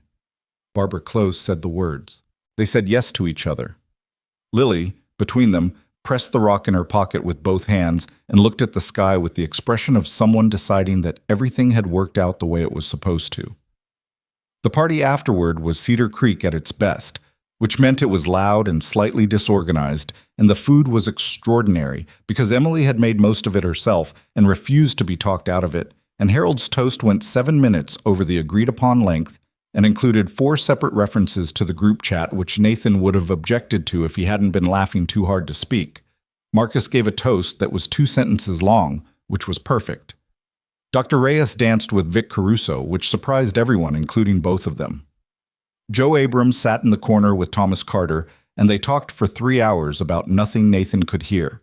And Thomas Carter's face, by the end of it, had the expression of a man who had needed that particular conversation for a while. Nathan spent most of the reception aware of where Emily was. Not anxiously, not the way you track something you're afraid of losing, but the way you're aware of a fire in a room, a warmth you orient toward without deciding to. She was in her element, moving through her people, her laugh the real one, unedited, the cracked bell sound. He watched her from across the room and thought about the promise in the store window and the 8-year-old who had written it with the wrong spelling and the right intention, and thought that some things take the exact amount of time they need, no less, no more. Lily found him standing there watching. "You're doing the staring thing," she said. "I'm appreciating," he said. "It looks the same," she said. He put his arm around her shoulders. She leaned into him in the easy way she'd come back to, the way she hadn't for months after January, the leaning that said the ground was solid and could be trusted. "You know what Emily told me?" Lily said. "What?" "She said the bakery is going to need a better second person eventually, when she's too busy." Lily was looking at the crowd, casual, not quite casual enough. "She said she was going to need to teach someone properly." Nathan looked down at her. "She was just saying it," Lily said. "Right," Nathan said. "It wasn't a promise or anything." "Of course not." Lily nodded, leaned further into him. "But probably a veterinarian baker would be useful," she said. "Probably," Nathan agreed. Across the party, Emily caught his eye. He didn't know exactly what she read in his expression, but she smiled, the full one, the real one, and turned back to her conversation, and Nathan stood in the April evening with his daughter against his side and thought about the thing his therapist had said a year ago, stopping long enough to be somewhere. He was somewhere. He had been somewhere for a year. He intended to keep being somewhere for every year after this one, in a town that had remembered him before the money, in a bakery that smelled like vanilla and warm bread, beside a woman who told him true things, raising a daughter who had decided the world made sense again and had the striped rock in her pocket to prove it. In the kitchen of the house on Maple Street, eventually not a rental, eventually fully theirs, the oak tree in the yard still climbable and still being climbed, the purple crayon promise hung in its frame beside the window where the morning light came through. It was not on the best wall, not prominently placed. It was in the kitchen because that was where most of the real things happened. The cooking and the arguing and the homework and the ordinary days that turned out to be the whole point. When Lily asked about it, which she did, periodically, because she was a child who wanted to understand the history of the things around her, Nathan would take it off the wall and hand it to her and let her read it with her too serious 8-year-old face, the misspellings included. "Did you really promise this?" she asked one evening, homework spread across the table, the bakery's closing sounds still hanging in the air because Emily had stayed for dinner. "I wrote it," Nathan said. "I don't remember writing it, but it was mine." "But you meant it?" He looked at Emily, who was at the counter, not quite listening and absolutely listening. She glanced up, held his look. "I meant something by it," Nathan said, looking back at Lily. I didn't know the word for what I meant yet. I just knew the feeling, and the closest word I had was that one. Lily looked at the paper for another moment, then she handed it back. The most important part wasn't making the promise, Nathan said, putting it back on its nail. It was keeping it, Lily said. He looked at her. You've said that before, she said. Once, I think, or maybe I just knew you were going to say it. Emily, at the counter. She knew. Obviously she knew, Nathan said. She's your kid, Emily said. Lily, between them, said nothing, only picked up her pencil and went back to her homework with the satisfied expression of a person who has ended up exactly where they intended, even if the route had been, at times, longer and stranger and harder than anyone would have chosen. Outside, Cedar Creek made its evening sounds, the diner closing up, the creek running somewhere at the edge of the town, the last light going from gold to dark in the ordinary way of days that add up, one by one, into something worth keeping.